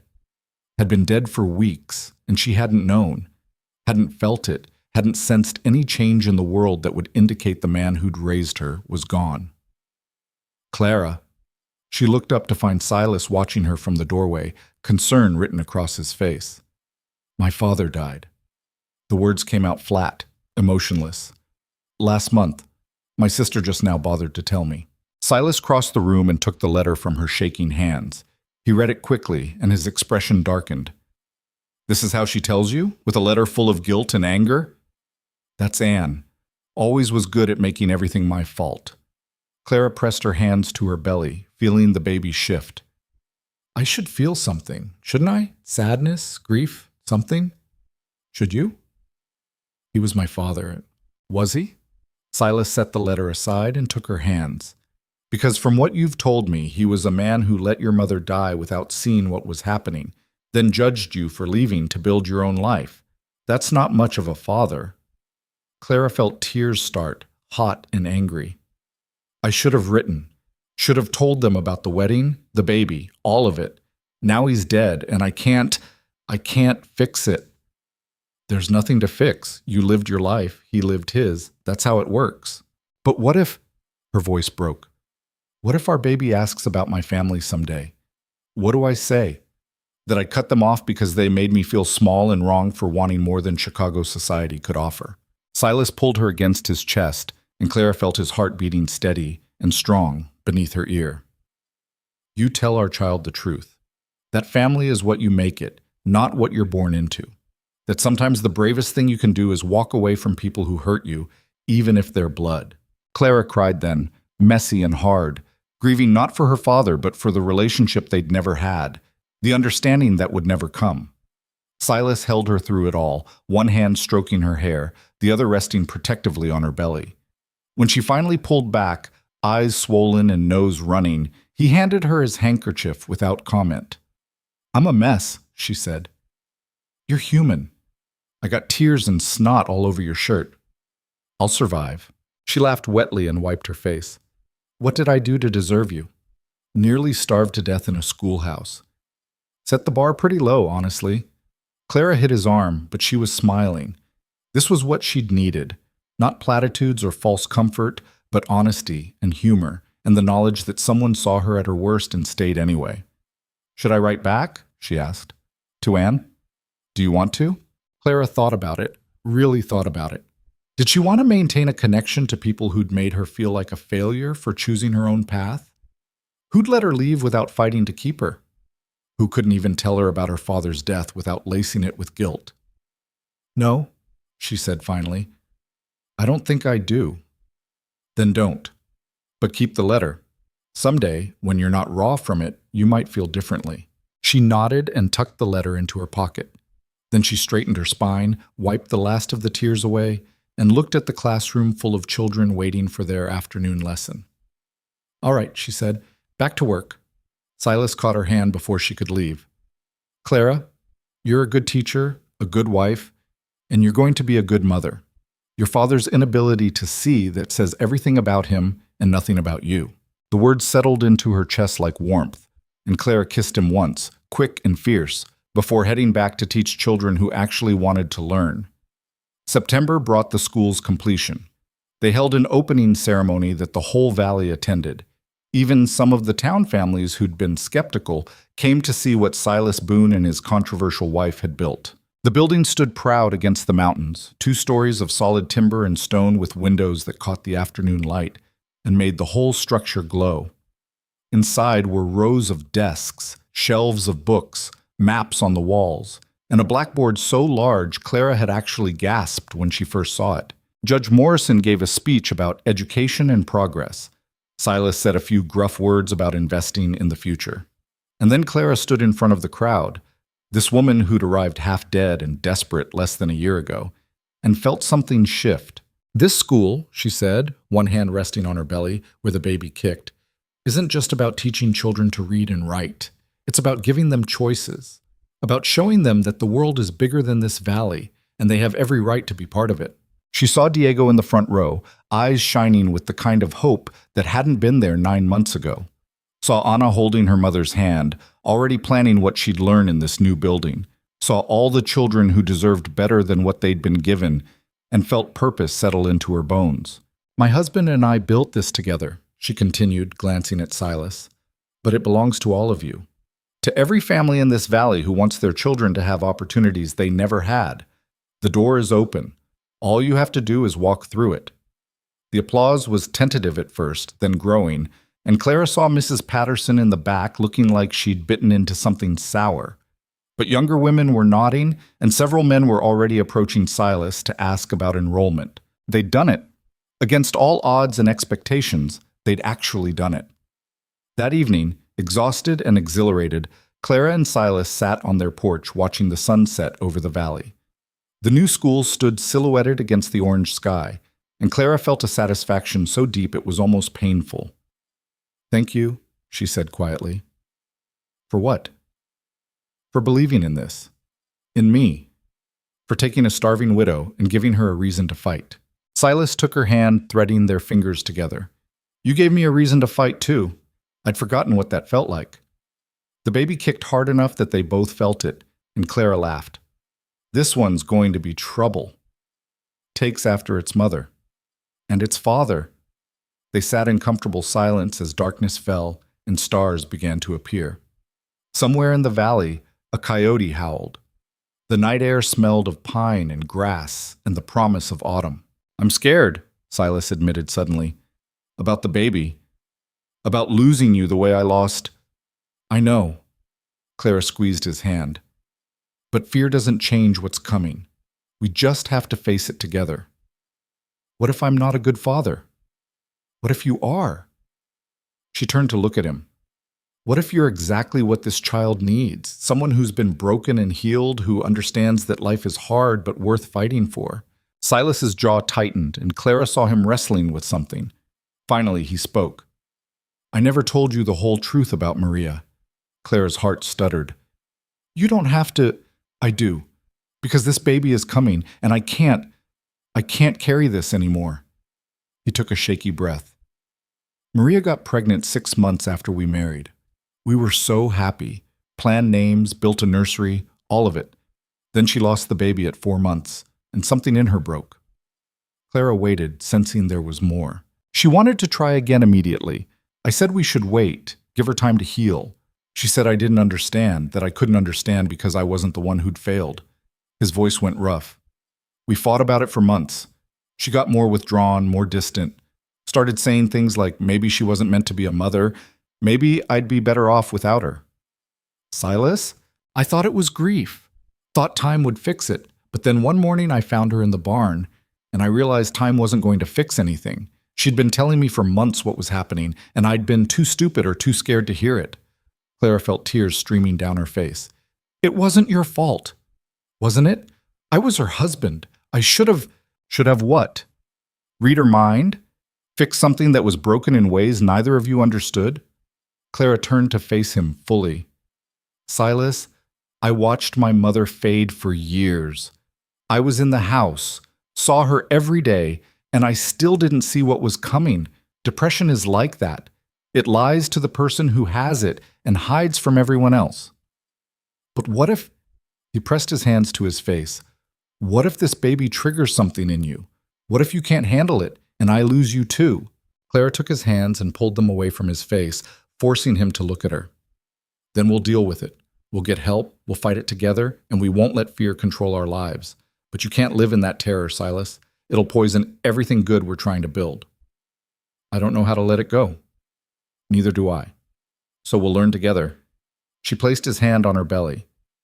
"This baby deserves parents who are present, not trapped in the past. Can you do that? Can you try?" Silas's hand spread wide over her stomach, and Clara felt the baby kick against his palm.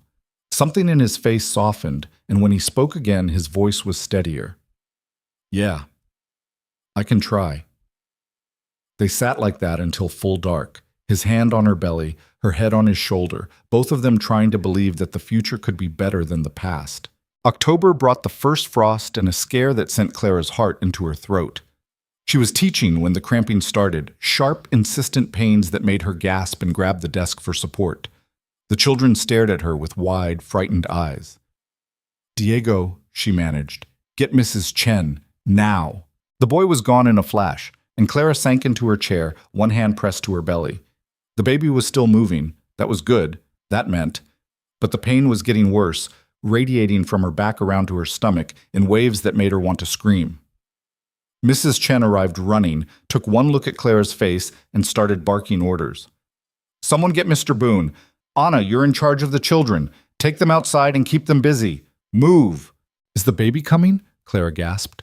"It's too early. 7 months. It's too—" "Hush now. Let's get you to the house." Mrs. Chen wrapped an arm around her waist and half carried her across the yard, and Clara tried not to think about Maria losing her baby at 4 months. Tried not to imagine what Silas would do if— No, she wouldn't think it. They got her to bed, and Mrs. Chen examined her with gentle efficiency. "You're not bleeding. That's good. Baby's still moving?" "Yes." "Position feels right. You might have just overdone it.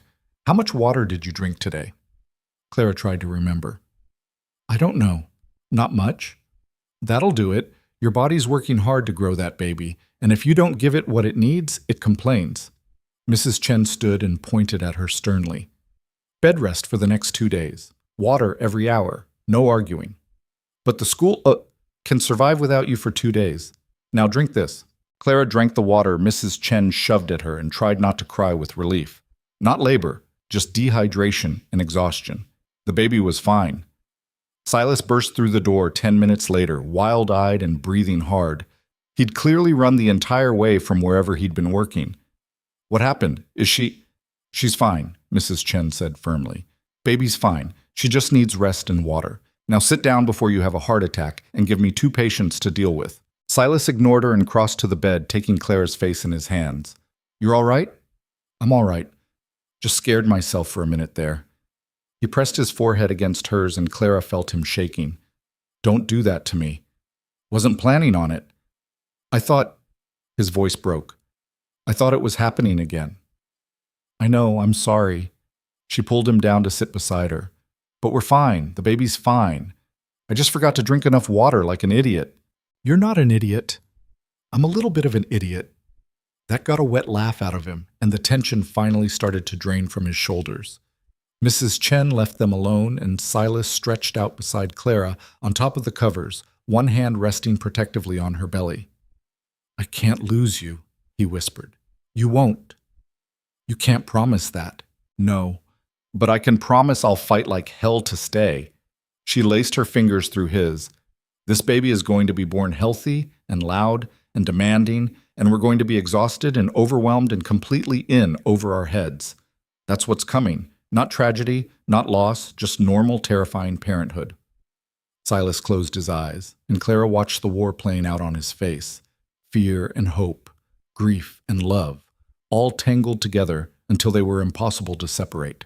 "Okay," he said finally. "I believe you."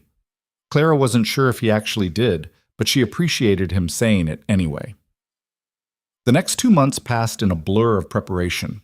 The school opened officially with 15 students, not just ranch children anymore, but town kids whose parents had decided education was worth more than gossip. Clara hired a young woman named Margaret to help with teaching while she prepared for the baby's arrival. Margaret was 22, fresh from a teacher's college in Denver, and eager enough to make up for her inexperience. Clara liked her immediately, liked her sharp questions and genuine enthusiasm, and the way she didn't flinch when Diego argued about Shakespeare's historical accuracy. "You've built something remarkable here," Margaret said one afternoon, watching the students work through a mathematics problem. "I've never seen children this engaged." Clara felt a swell of pride. "They're hungry for it. Most of them never had access to real education before. They don't take it for granted. Unlike the rich children I taught in Denver who treated school like a prison sentence." Margaret laughed. "I'm glad I came here, even if my mother thinks I've lost my mind. Welcome to the club. Everyone thought I'd lost mine when I married Silas." And did you? Clara looked out the window to where Silas was working with some of the older boys, teaching them about horse care. He caught her watching and raised a hand in greeting, and Clara felt warmth spread through her chest. Probably, she admitted, but I've never been happier. November brought snow and the reality that Clara was entering her final month of pregnancy. She was huge now, uncomfortable and waddling, unable to sleep because every position hurt, and the baby seemed to think nighttime was perfect for acrobatics. Silas had become impossibly protective again, but this time Clara didn't fight it as hard.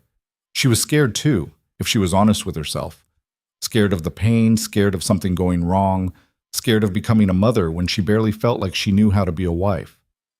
"What if I'm terrible at it?" she asked Mrs. Chen one evening while they were preparing dinner. "At what? Motherhood?" "Yes, what if I don't have the instincts? What if the baby cries and I don't know what to do?" Mrs. Chen laughed, not unkindly. "Oh, honey, every new mother feels that way. You think I knew what I was doing when my first was born? I was 19 and terrified, but you figure it out. The baby teaches you what it needs, and you learn as you go."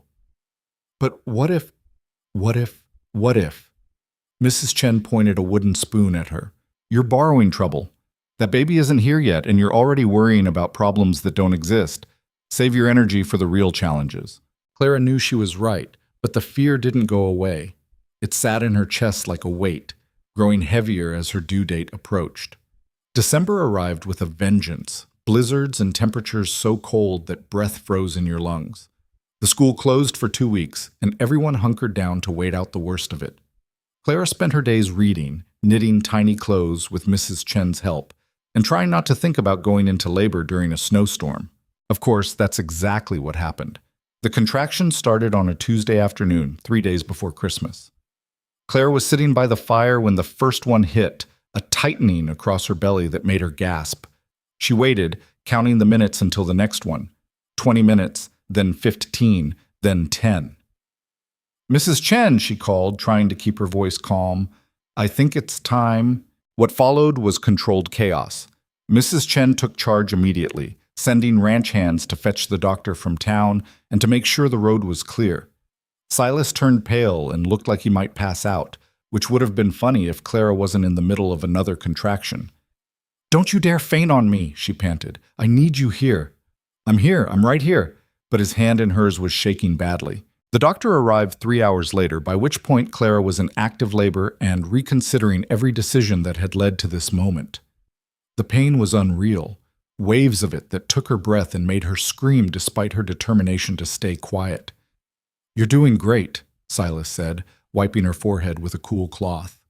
"I'm dying." "You're not dying." "I'm absolutely dying. This is how I die. Tell Diego he can have my books." Clara, and tell Anna she needs to keep practicing mathematics because she's brilliant and, oh no, here comes another one. She screamed through the contraction, squeezing Silas's hand so hard she felt something crack. He didn't even flinch. "Almost there," the doctor said from somewhere between her legs. "Next contraction, I need you to push." Clara pushed and pushed and pushed until she was sure she was being torn apart, until the pain became the entire universe and nothing else existed except the need to get this baby out. And then, suddenly, the pain stopped. Vanished so completely that Clara gasped with the relief of it. There was a moment of silence, terrible and complete, and her heart stopped. Then a cry. Thin and furious and absolutely perfect. "It's a girl," the doctor said, and Clara started sobbing. Silas was crying too, she realized, tears streaming down his face as the doctor placed their daughter on Clara's chest. She was tiny and red and covered in vernix, with a shock of dark hair and lungs that suggested she'd have no trouble making herself heard. "She's beautiful," Silas whispered. "She's perfect." Clara touched the baby's tiny hand and watched in wonder as fingers curled around hers. "Look what we made." Silas kissed Clara's temple, then the baby's head, his hand shaking. "You did it. You're both here. You're both alive." Clara heard the relief in his voice. The terror that had been haunting him for months finally released. Their daughter squirmed and cried, completely unconcerned with the emotional devastation she'd caused her parents, and Clara laughed through her tears. "What should we name her?" she asked. Silas looked at his daughter for a long moment. Hope, he said finally, after what she represents. Clara thought about this child born in the middle of winter to parents who'd both been broken and rebuilt, about the school they'd built and the life they'd created and the future stretching ahead of them, uncertain but full of possibility. Hope Maria Boone, she said softly, honoring the past while embracing the future. Silas's breath caught, and he nodded, unable to speak. They sat together, mother, father, and daughter, while the blizzard raged outside and warmth filled the room, and Clara thought, this is what I almost missed, this perfect, terrifying, wonderful moment. The baby, Hope, latched onto Nurse with surprising aggression, and Clara winced at the pain but also felt something settle deep in her chest. Maternal instinct, maybe, or just the knowledge that she'd do anything to protect this tiny person who'd just entered the world. You need to rest, the doctor said, packing up his supplies. You did good work, Mrs. Boone, but you lost some blood, so take it easy for the next few weeks. I will, Clara lied, knowing full well she'd be up and moving as soon as she physically could. She wasn't built for lying around. When the doctor left and Mrs. Chen had cleaned everything up, it was just the three of them. Silas sat on the bed beside Clara, one arm around her shoulders, both of them staring at their daughter with the kind of wonder usually reserved for miracles. I can't believe she's real, Clara whispered. I know. We made a whole person. We did. Are we going to be terrible at this? Probably. Silas kissed her temple. But we'll figure it out together. Hope made a small noise, somewhere between a grunt and a sigh, and both parents froze like she might explode. When she just settled back to sleep, they exhaled in unison. This is going to be interesting, Clara said. That's one word for it. But when Silas looked at her, Clara saw something in his eyes that hadn't been there before. Peace, maybe. Or just the absence of the fear that had been eating him alive for months. Their daughter was here healthy and whole, and they'd all survived. That night, with Hope sleeping in the cradle beside their bed and snow falling soft outside, Clara lay in Silas's arms and thought about the woman she'd been a year ago. Starving and hopeless, teaching in a freezing schoolhouse, convinced she was going to die alone and forgotten. Now she was a wife, a mother, a teacher with her own school. She'd built a life she'd never imagined, with a man she'd never expected to love, in a place that had nearly killed her and then saved her instead. Thank you, she whispered to Silas, who she thought was asleep. For what? For seeing me when I was invisible, for refusing to let me disappear. His arms tightened around her. Thank you for staying, for fighting, for giving me a reason to hope again. Hope. The words seemed to echo, and Clara glanced at the cradle where their daughter slept, unaware that she'd been named for the thing her parents had almost lost and then found again in each other. The future stretched ahead, uncertain, challenging, full of all the difficulties that came with raising a child and running a ranch and maintaining a school. But Clara wasn't afraid anymore. Whatever came next, they'd face it together. And that was enough. Hope proved to be every bit as demanding as her lungs had promised. She woke every 2 hours through the night, screaming with an intensity that suggested she'd inherited both parents' stubborn streak. Clara stumbled through those first weeks in a fog of exhaustion, learning to nurse while half asleep, changing diapers by lamplight, and discovering that motherhood was less instinct and more desperate improvisation. She hates me, Clara said one morning after the fourth sleepless night in a row. She was sitting at the kitchen table with Hope screaming in her arms, tears streaming down both their faces. I can't get her to stop crying, and I don't know what I'm doing wrong. Mrs. Chen took the baby with practiced ease, bouncing her in a specific rhythm that Clara had tried and failed to replicate. Hope's cries softened to hiccups, then silence. She doesn't hate you. She's just new at being alive, and you're new at being a mother. You're both figuring it out. Mrs. Chen handed the baby back. Try holding her like this. See? Support her head, but not too tight. Babies can tell when you're tense. Clara adjusted her grip and felt Hope settle against her chest. The relief was immediate and overwhelming. How do you make it look so easy? 40 years of practice. You'll get there. Mrs. Chen poured her more coffee. And for what it's worth, you're doing better than most first-time mothers I've seen. At least you haven't tried to give her whiskey for the colic. People do that? You'd be surprised what people do when they're desperate for sleep. Silas was worse than useless those first weeks. He'd pace outside the bedroom at night, terrified to come in but unable to stay away. When he did hold Hope, he looked like he was handling explosives, careful and rigid, and clearly convinced he was going to break her.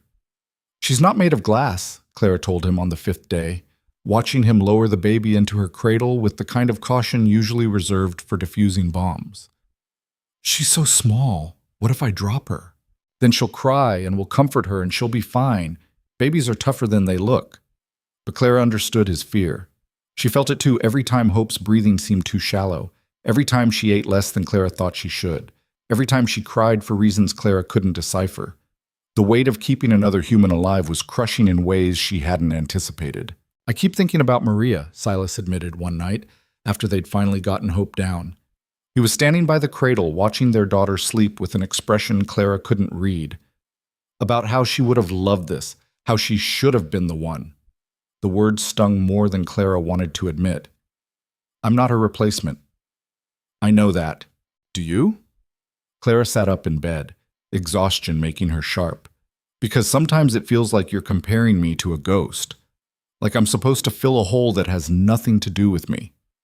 Silas turned to face her, and in the lamplight he looked older than his years. "That's not what I meant." "Then what did you mean?" He was quiet for a long moment. "I meant that Maria wanted this so badly it killed her, and here I am with everything she dreamed of, and I don't know how to reconcile that, how to be happy when she never got the chance." Clara felt her anger deflate. "You're allowed to be happy. She wouldn't have wanted you to spend the rest of your life mourning what she didn't get to have." "How do you know?" "Because I know what it's like to love someone enough to want them to be happy even after you're gone." Clara thought about Michael, about the complicated tangle of love and resentment she still carried. Michael wasn't a good husband in a lot of ways, but I'd like to think if he could see me now, he'd be glad I found someone who treats me better than he did. Silas crossed to the bed and sat beside her. "I do treat you well, don't I? Most of the time, except when you're being an overprotective mother hen about the baby." "I'm not—" He stopped at her look. "All right, maybe I am. A little. A lot. Yesterday you nearly tackled Diego because you thought he was holding her wrong. He was supporting her head at a weird angle." "He was doing fine. You just can't stand not being in control." Clara softened her words with a kiss to his cheek. "But I understand why, and I'm trying to be patient. Just maybe try to trust that I can keep our daughter alive for 5 minutes without supervision." "I do trust you." "Then prove it. Go check the south pasture tomorrow like you've been putting off. I'll watch Hope, and we'll both be here when you get back." Silas looked like he wanted to argue, but Clara could see the moment he decided to try. "All right. But if anything happens, nothing will happen, and if it does, I'll send someone to get you. Now sleep. We have maybe 2 hours before she wakes up again." They lay down together, Hope's soft breathing filling the room, and Clara felt Silas's hand find hers in the darkness. This was harder than she'd expected. The sleeplessness, the constant worry, the way a baby could consume your entire existence until you barely remembered who you'd been before. But it was also better in ways she couldn't articulate. Watching Silas fall in love with their daughter, seeing Hope's first real smile, knowing she'd created something that would outlast both of them. January brought bitter cold and the realization that Clara needed to return to teaching.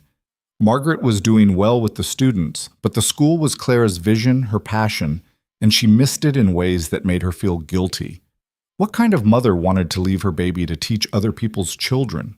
"A normal one," Mrs. Chen said when Clara confessed this. "You think every woman wants to spend every waking moment with an infant? Some do, sure, but some of us need more than that to feel like ourselves." "But Hope needs me." "Hope needs you healthy and happy, which means you need to do work that makes you feel alive." Mrs. Chen took the baby so Clara could eat breakfast with both hands. "Besides, I'm here, and that girl Margaret is dying to get more baby time. Between all of us, this child will be so spoiled she won't know what to do with herself." Clara returned to teaching part-time when Hope was 6 weeks old, and the guilt nearly killed her the first day. She kept picturing her daughter crying for her, kept second-guessing her decision, kept wondering if she was being selfish. But then Diego asked her opinion on a college essay he was writing, and Anna showed her a mathematics problem she'd solved using a method they hadn't taught yet, and Clara felt something in her chest unfurl. This mattered too. These children mattered. She could be a mother and a teacher, could love her daughter and still need something beyond the four walls of her home. When she returned to the ranch that afternoon, she found Silas pacing the porch with Hope crying in his arms. "Thank God you're back. She's been screaming for an hour and I don't know what." Clara took the baby and immediately recognized the problem. "She's hungry. Did you try the bottles I left?" "She wouldn't take them, just kept crying, and I thought maybe she was sick, or she's fine, just stubborn, like her father." Clara settled into the rocking chair and began to nurse, and Hope latched on with aggressive relief. "How was your day?" Silas slumped against the porch rail, looking exhausted. "Long. Terrifying. I have no idea how you do this every day. Practice. An acceptance that sometimes babies cry, and there's nothing you can do but wait it out." Clara watched him with amusement. The great Silas Boone, defeated by an 8-pound infant. "She's stronger than she looks." Again, like her father. That got a tired smile out of him. "How was teaching?" "Good. Really good, actually. I missed it more than I thought." Clara looked down at Hope, who was eating with single-minded focus. "Is that terrible? That I missed teaching?" "No, it's human." Silas sat beside her. "You're not just a mother, Clara. You're a teacher, a wife, a builder of schools. Hope gets to benefit from all of that, not just the parts that involve changing her diapers." The words settled something in Clara's chest that had been unsettled since Hope's birth. She could be both. She didn't have to choose. February brought visitors, Judge Morrison and a delegation from the territorial government, come to inspect the school and determine if it qualified for official funding. Clara spent a week preparing, making sure everything was perfect, coaching the students on how to present themselves. "Just be yourselves," she told them the morning of the inspection. "Show them what you've learned. Show them why this place matters." Diego stood and Clara saw the confidence that had bloomed in him over the past year. "Miss Whitmore, Mrs. Boone, you've taught us that we matter, that our dreams are worth pursuing. They'll see that." The inspection went better than Clara dared hope. Judge Morrison watched Diego present an analysis of territorial politics that would have impressed a college professor. He listened to Anna explain her mathematical process for calculating compound interest. He saw children from ranch families and town families learning together, proving that education could bridge divides. "Mrs. Boone," he said afterward, sitting in her classroom while students played outside, "I'm recommending full territorial funding for this school. What you've built here, it's exceptional." Clara felt tears prick her eyes. "Thank you." "Don't thank me. You did the work. You and your husband saw a need and filled it." He paused. "Though I have to say, when I married you two last year, I had my doubts. Thought maybe Silas was being impulsive. Thought maybe you were just desperate. I'm glad to have been wrong."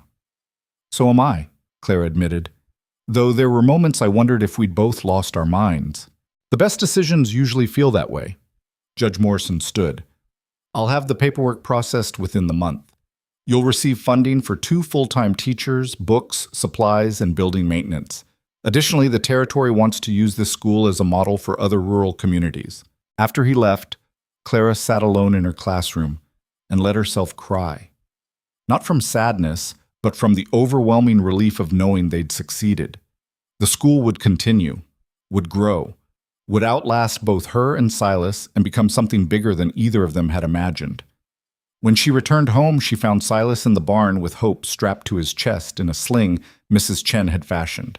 He was talking to their daughter about horses while she gazed up at him with unfocused eyes. "You see that one? That's Thunder. He's mean as hell and twice as stubborn. Reminds me of your mother." "I heard that," Clara called, and Silas turned with a grin. "How'd it go?" "We got full funding. The school is officially recognized by the territory." Silas crossed to her and kissed her with Hope between them, the baby making small sounds of protest at being squished. "I knew you'd do it. We did it. None of this happens without you. I just paid for things. You believed in me when no one else did. That's worth more than money." Clara touched Hope's tiny hand. "And you're wearing our daughter while working. I think you're getting the hang of this father thing. She seems to like the horses. Stops crying when I bring her out here. Or she's terrified into silence. Either way, it works." They stood together in the barn, their daughter between them, and Clara thought about the journey that had brought them here. She'd arrived in Red Hollow with nothing but grief and pride, had nearly died from stubbornness, had been saved by this difficult, complicated man who'd seen her when she was invisible. Now she had a family, a school, a purpose that extended beyond mere survival. She'd built a life worth living. March brought the first hints of spring, ice melting, early flowers pushing through snow, the kind of light that promised warmth even when the air was still cold. Clara stood on the school steps one morning, watching students arrive, and felt something shift.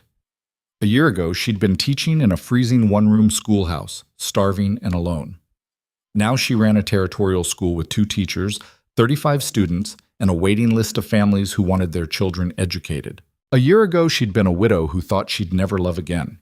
Now she had a husband who challenged and supported her in equal measure, and a daughter who'd taught her that her heart was bigger than she'd known. "You look thoughtful," Margaret said, joining her on the steps. "Just remembering where I was last year at this time." "And where's that?" "Nearly dead in a schoolhouse with wolves at the door." Clara smiled at Margaret's shocked expression. "It's a long story. I'll tell you sometime." Inside, Diego was helping younger students with their reading. Anna was explaining fractions to a group of confused boys. Children who'd had no access to education a year ago were now thriving, learning, dreaming bigger than their circumstances. This was legacy. This was what mattered. That evening, Clara sat on the porch with Hope sleeping against her shoulder and Silas beside her, watching the sun set over the valley. The school stood silhouetted against the orange sky, solid and permanent.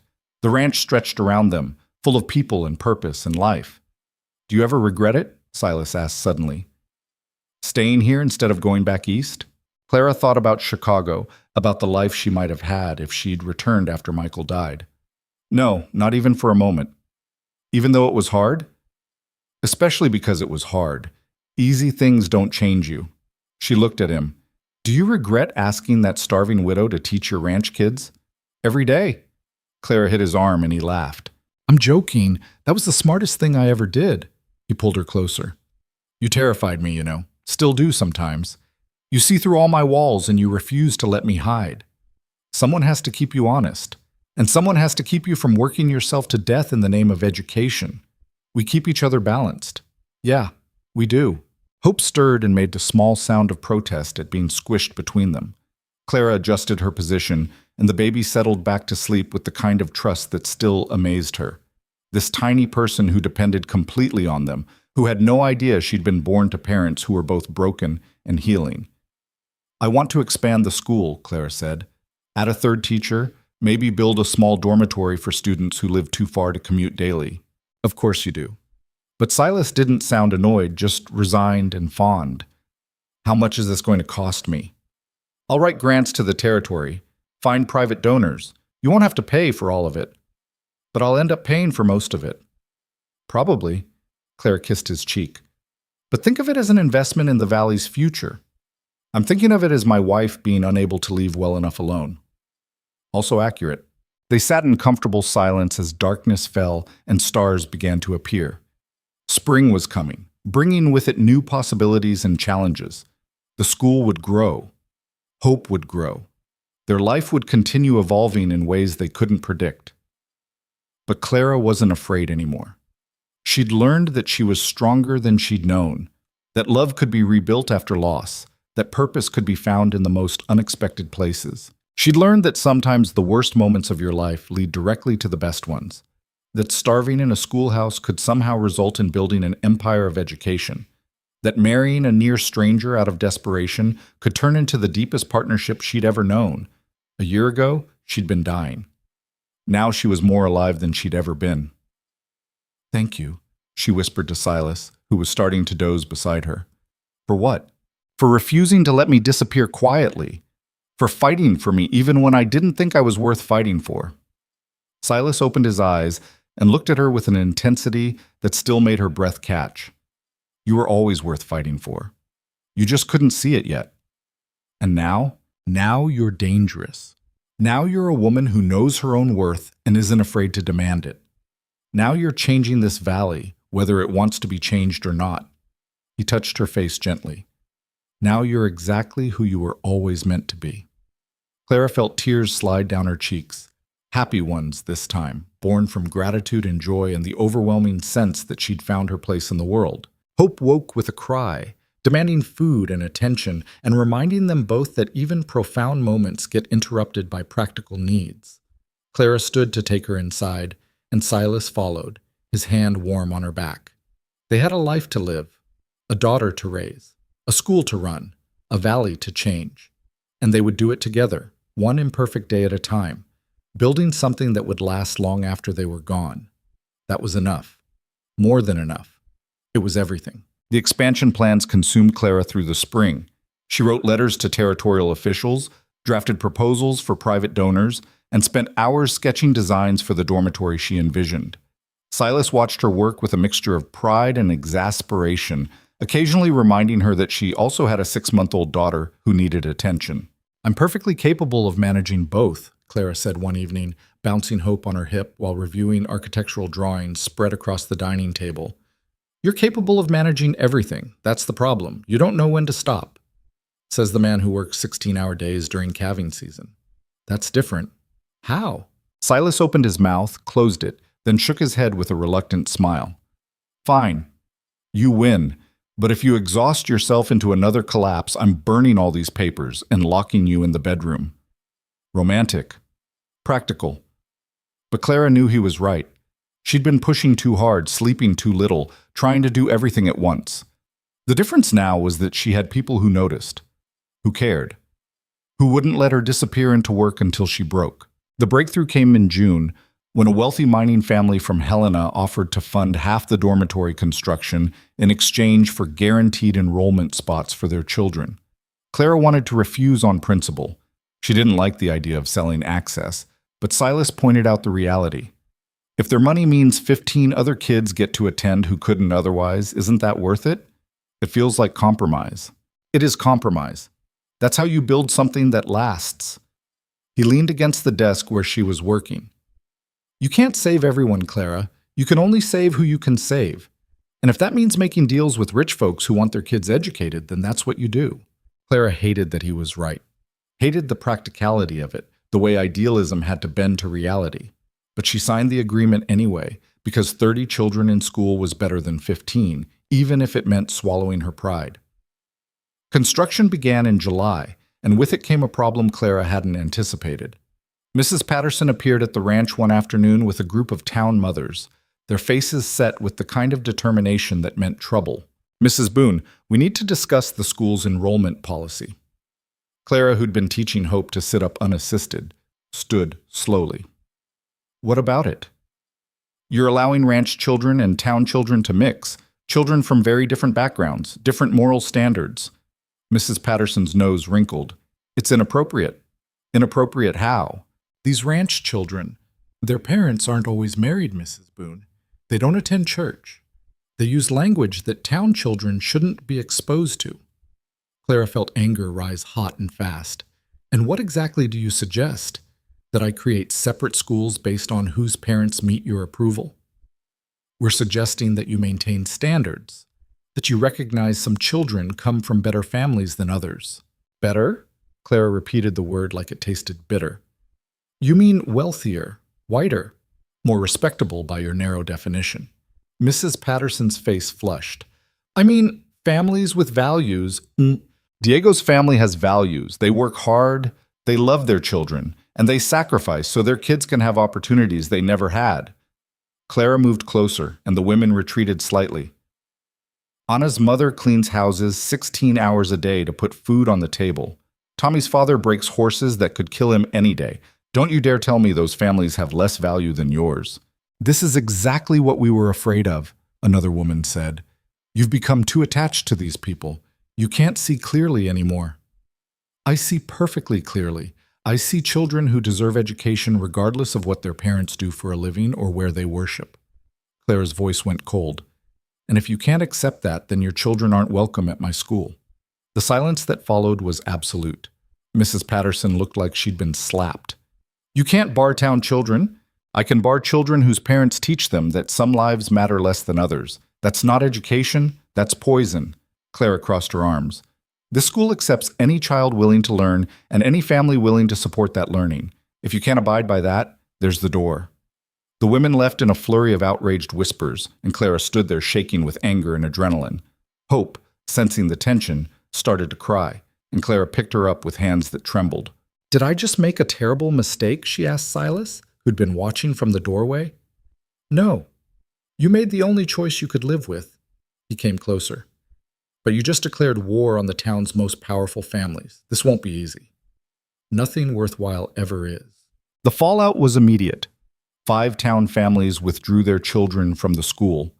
Mrs. Patterson started a petition to revoke the territorial funding. Rumors spread that Clara was teaching radical ideas, corrupting children with notions about equality that would destroy the social order.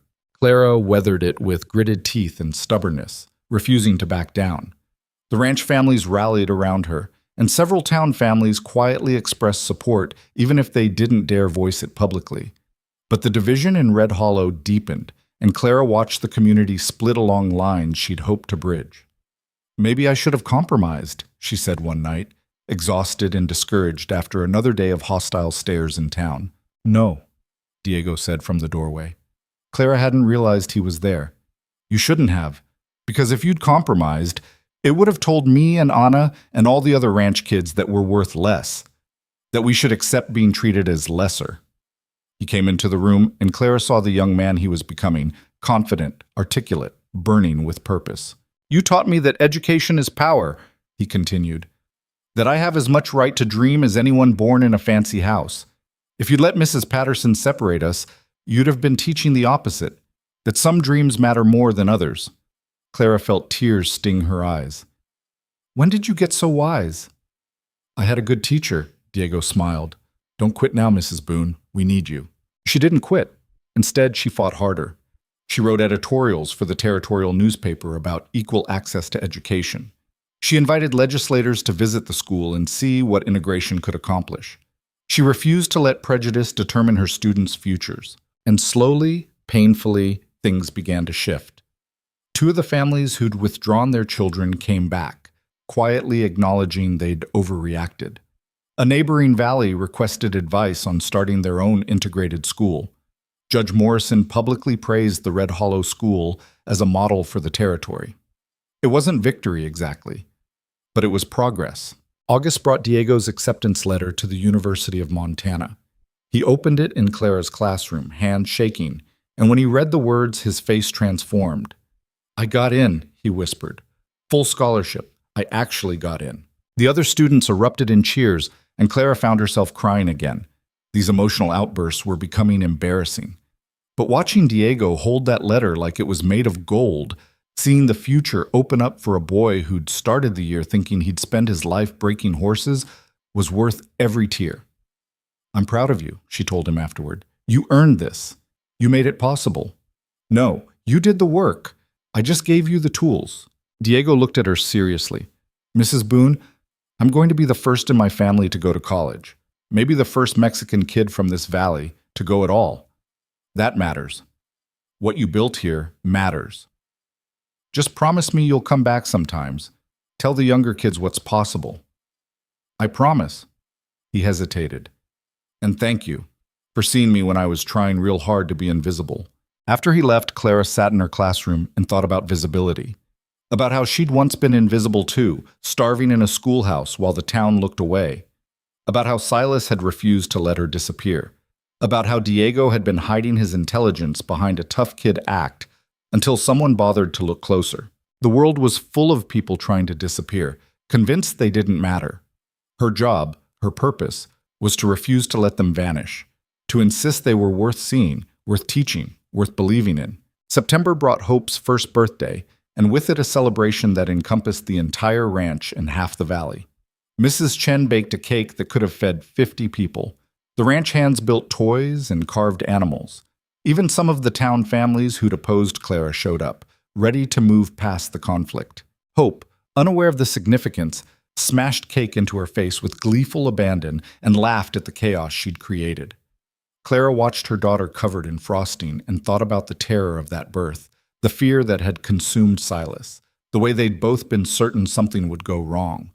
But Hope was here, healthy and loud and absolutely perfect in her imperfection, and they'd all survived. She's going to be trouble, Silas said, watching their daughter try to eat a wooden toy someone had given her. She already is. Takes after her mother and her father. Clara leaned against him. We make good trouble together. The best kind. That night, after the guests had left and Hope was asleep, Clara and Silas sat on their porch watching the stars emerge.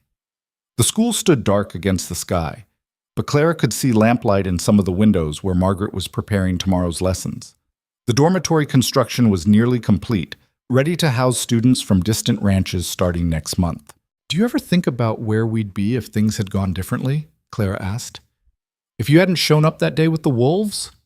You'd be dead. I'd still be alone. Pretty simple math. I mean, really think about it. All the moments that had to align for us to end up here. Silas considered. I think about Maria sometimes, about how she'd have liked you, how different things might have been if she'd held on just a little longer, gotten the help she needed. Do you still love her? Yes, but differently now. Like I love a memory, not a person. He looked at Clara. I used to feel guilty about that, like I was betraying her by moving on. But I think she'd be glad I found you, glad I'm not spending my life locked in grief. Clara thought about Michael, about the complicated tangle of love and disappointment she'd carried. I don't think Michael would be glad. I think he'd be jealous and resentful, but that's not my problem anymore. No? No. I spent too long caring what dead men would think about my choices. Now I care what I think, what our daughter will think when she's old enough to understand. Clara touched her belly, where another child was beginning to grow. She'd only just confirmed it, hadn't told Silas yet. What our children will think. Silas went very still. Children? I'm pregnant again. About 2 months. He turned to stare at her, emotions flickering across his face too fast to name. Fear was there. Clara saw it clearly, but so was joy. How do you feel about it? Terrified, excited, exhausted at the thought of going through it again. Clara took his hand. But ready. We know what we're doing now. We survived Hope's first year. We can do it again. I was terrified every single day of your first pregnancy. I know. You weren't subtle about it. Clara squeezed his hand. But you're less terrified now, aren't you? Now that you know we can do this? Silas pulled her close, and Clara felt him trembling slightly. Yeah, a little less terrified. Still scared, but he pressed his face into her hair. But also happy. Is that allowed? It's required. They sat like that for a long time, holding each other under the stars, thinking about the family they were building and the future stretching ahead. Another baby meant more sleepless nights, more chaos, more love than Clara had thought her heart could hold.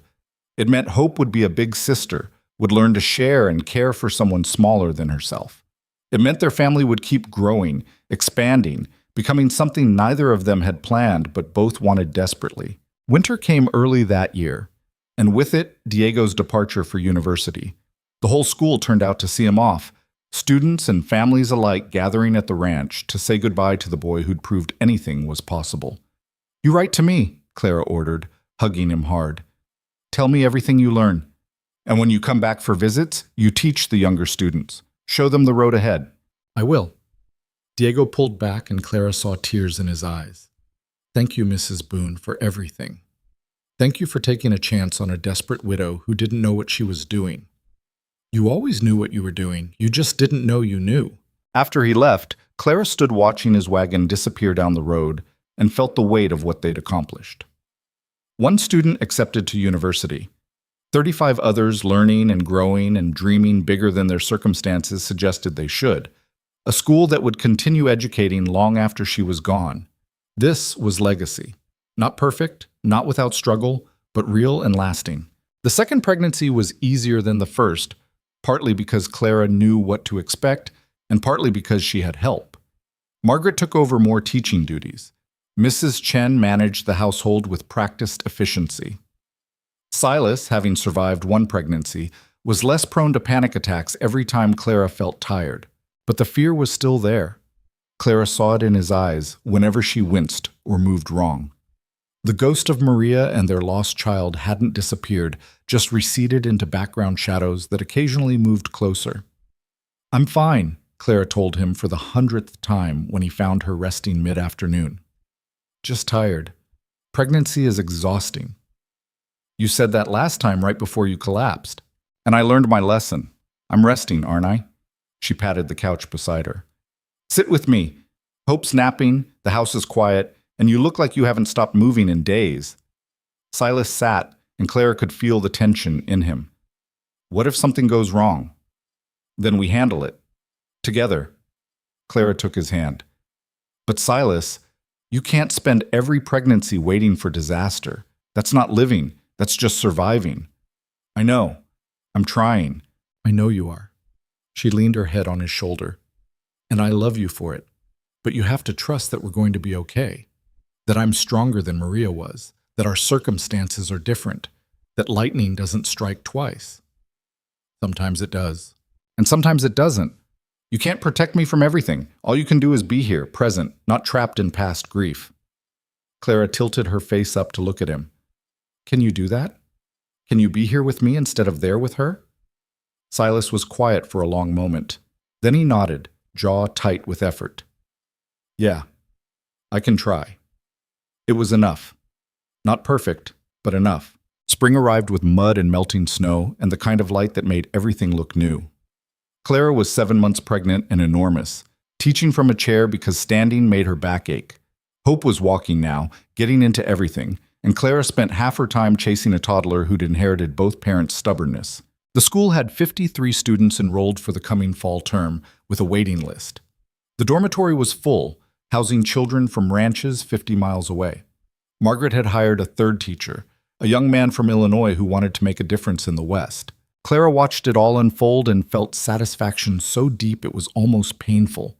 This was what she'd dreamed of that first winter when she'd nearly died. Not just survival, but purpose. Not just existing, but building something that mattered. You're thinking too hard again, Silas said, finding her on the porch after dinner. Just taking inventory. Of what? Everything we've built. Everything we survived to get here. Clara looked at the valley spread before them, golden in the evening light. A year and a half ago, I was starving in a schoolhouse. Now I'm running a territorial school, raising a daughter, pregnant with another child, married to a man I love. It doesn't seem real sometimes. It's real. You made it real. We made it real. Don't pretend you weren't equally responsible. Clara smiled at him. The great Silas Boone, brought low by a stubborn widow.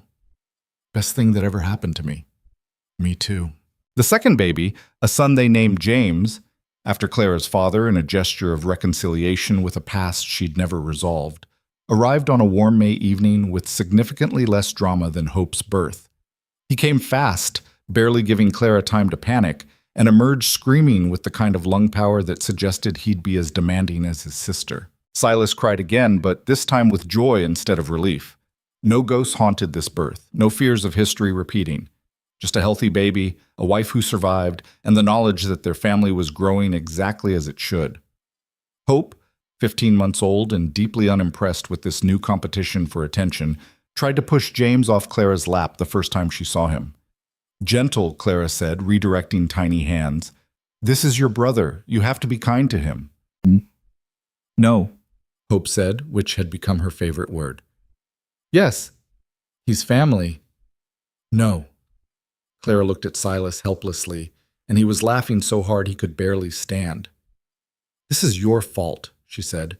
She gets this stubbornness from you. From me? You're the one who nearly starved to death rather than ask for help. That was pride, not stubbornness. What's the difference? I don't know anymore. They settled into a new rhythm. 2 children instead of 1, twice the chaos, twice the exhaustion, twice the love. James was an easier baby than Hope had been, content to sleep for hours at a time and eat without drama. Hope remained demanding and difficult and absolutely certain the world revolved around her. She's going to be trouble when she's older, Mrs. Chen predicted, watching Hope refuse to eat vegetables with the kind of determination usually reserved for military campaigns. She's already trouble, Clara said. I mean real trouble. The kind that breaks hearts and rules and anything else that gets in her way.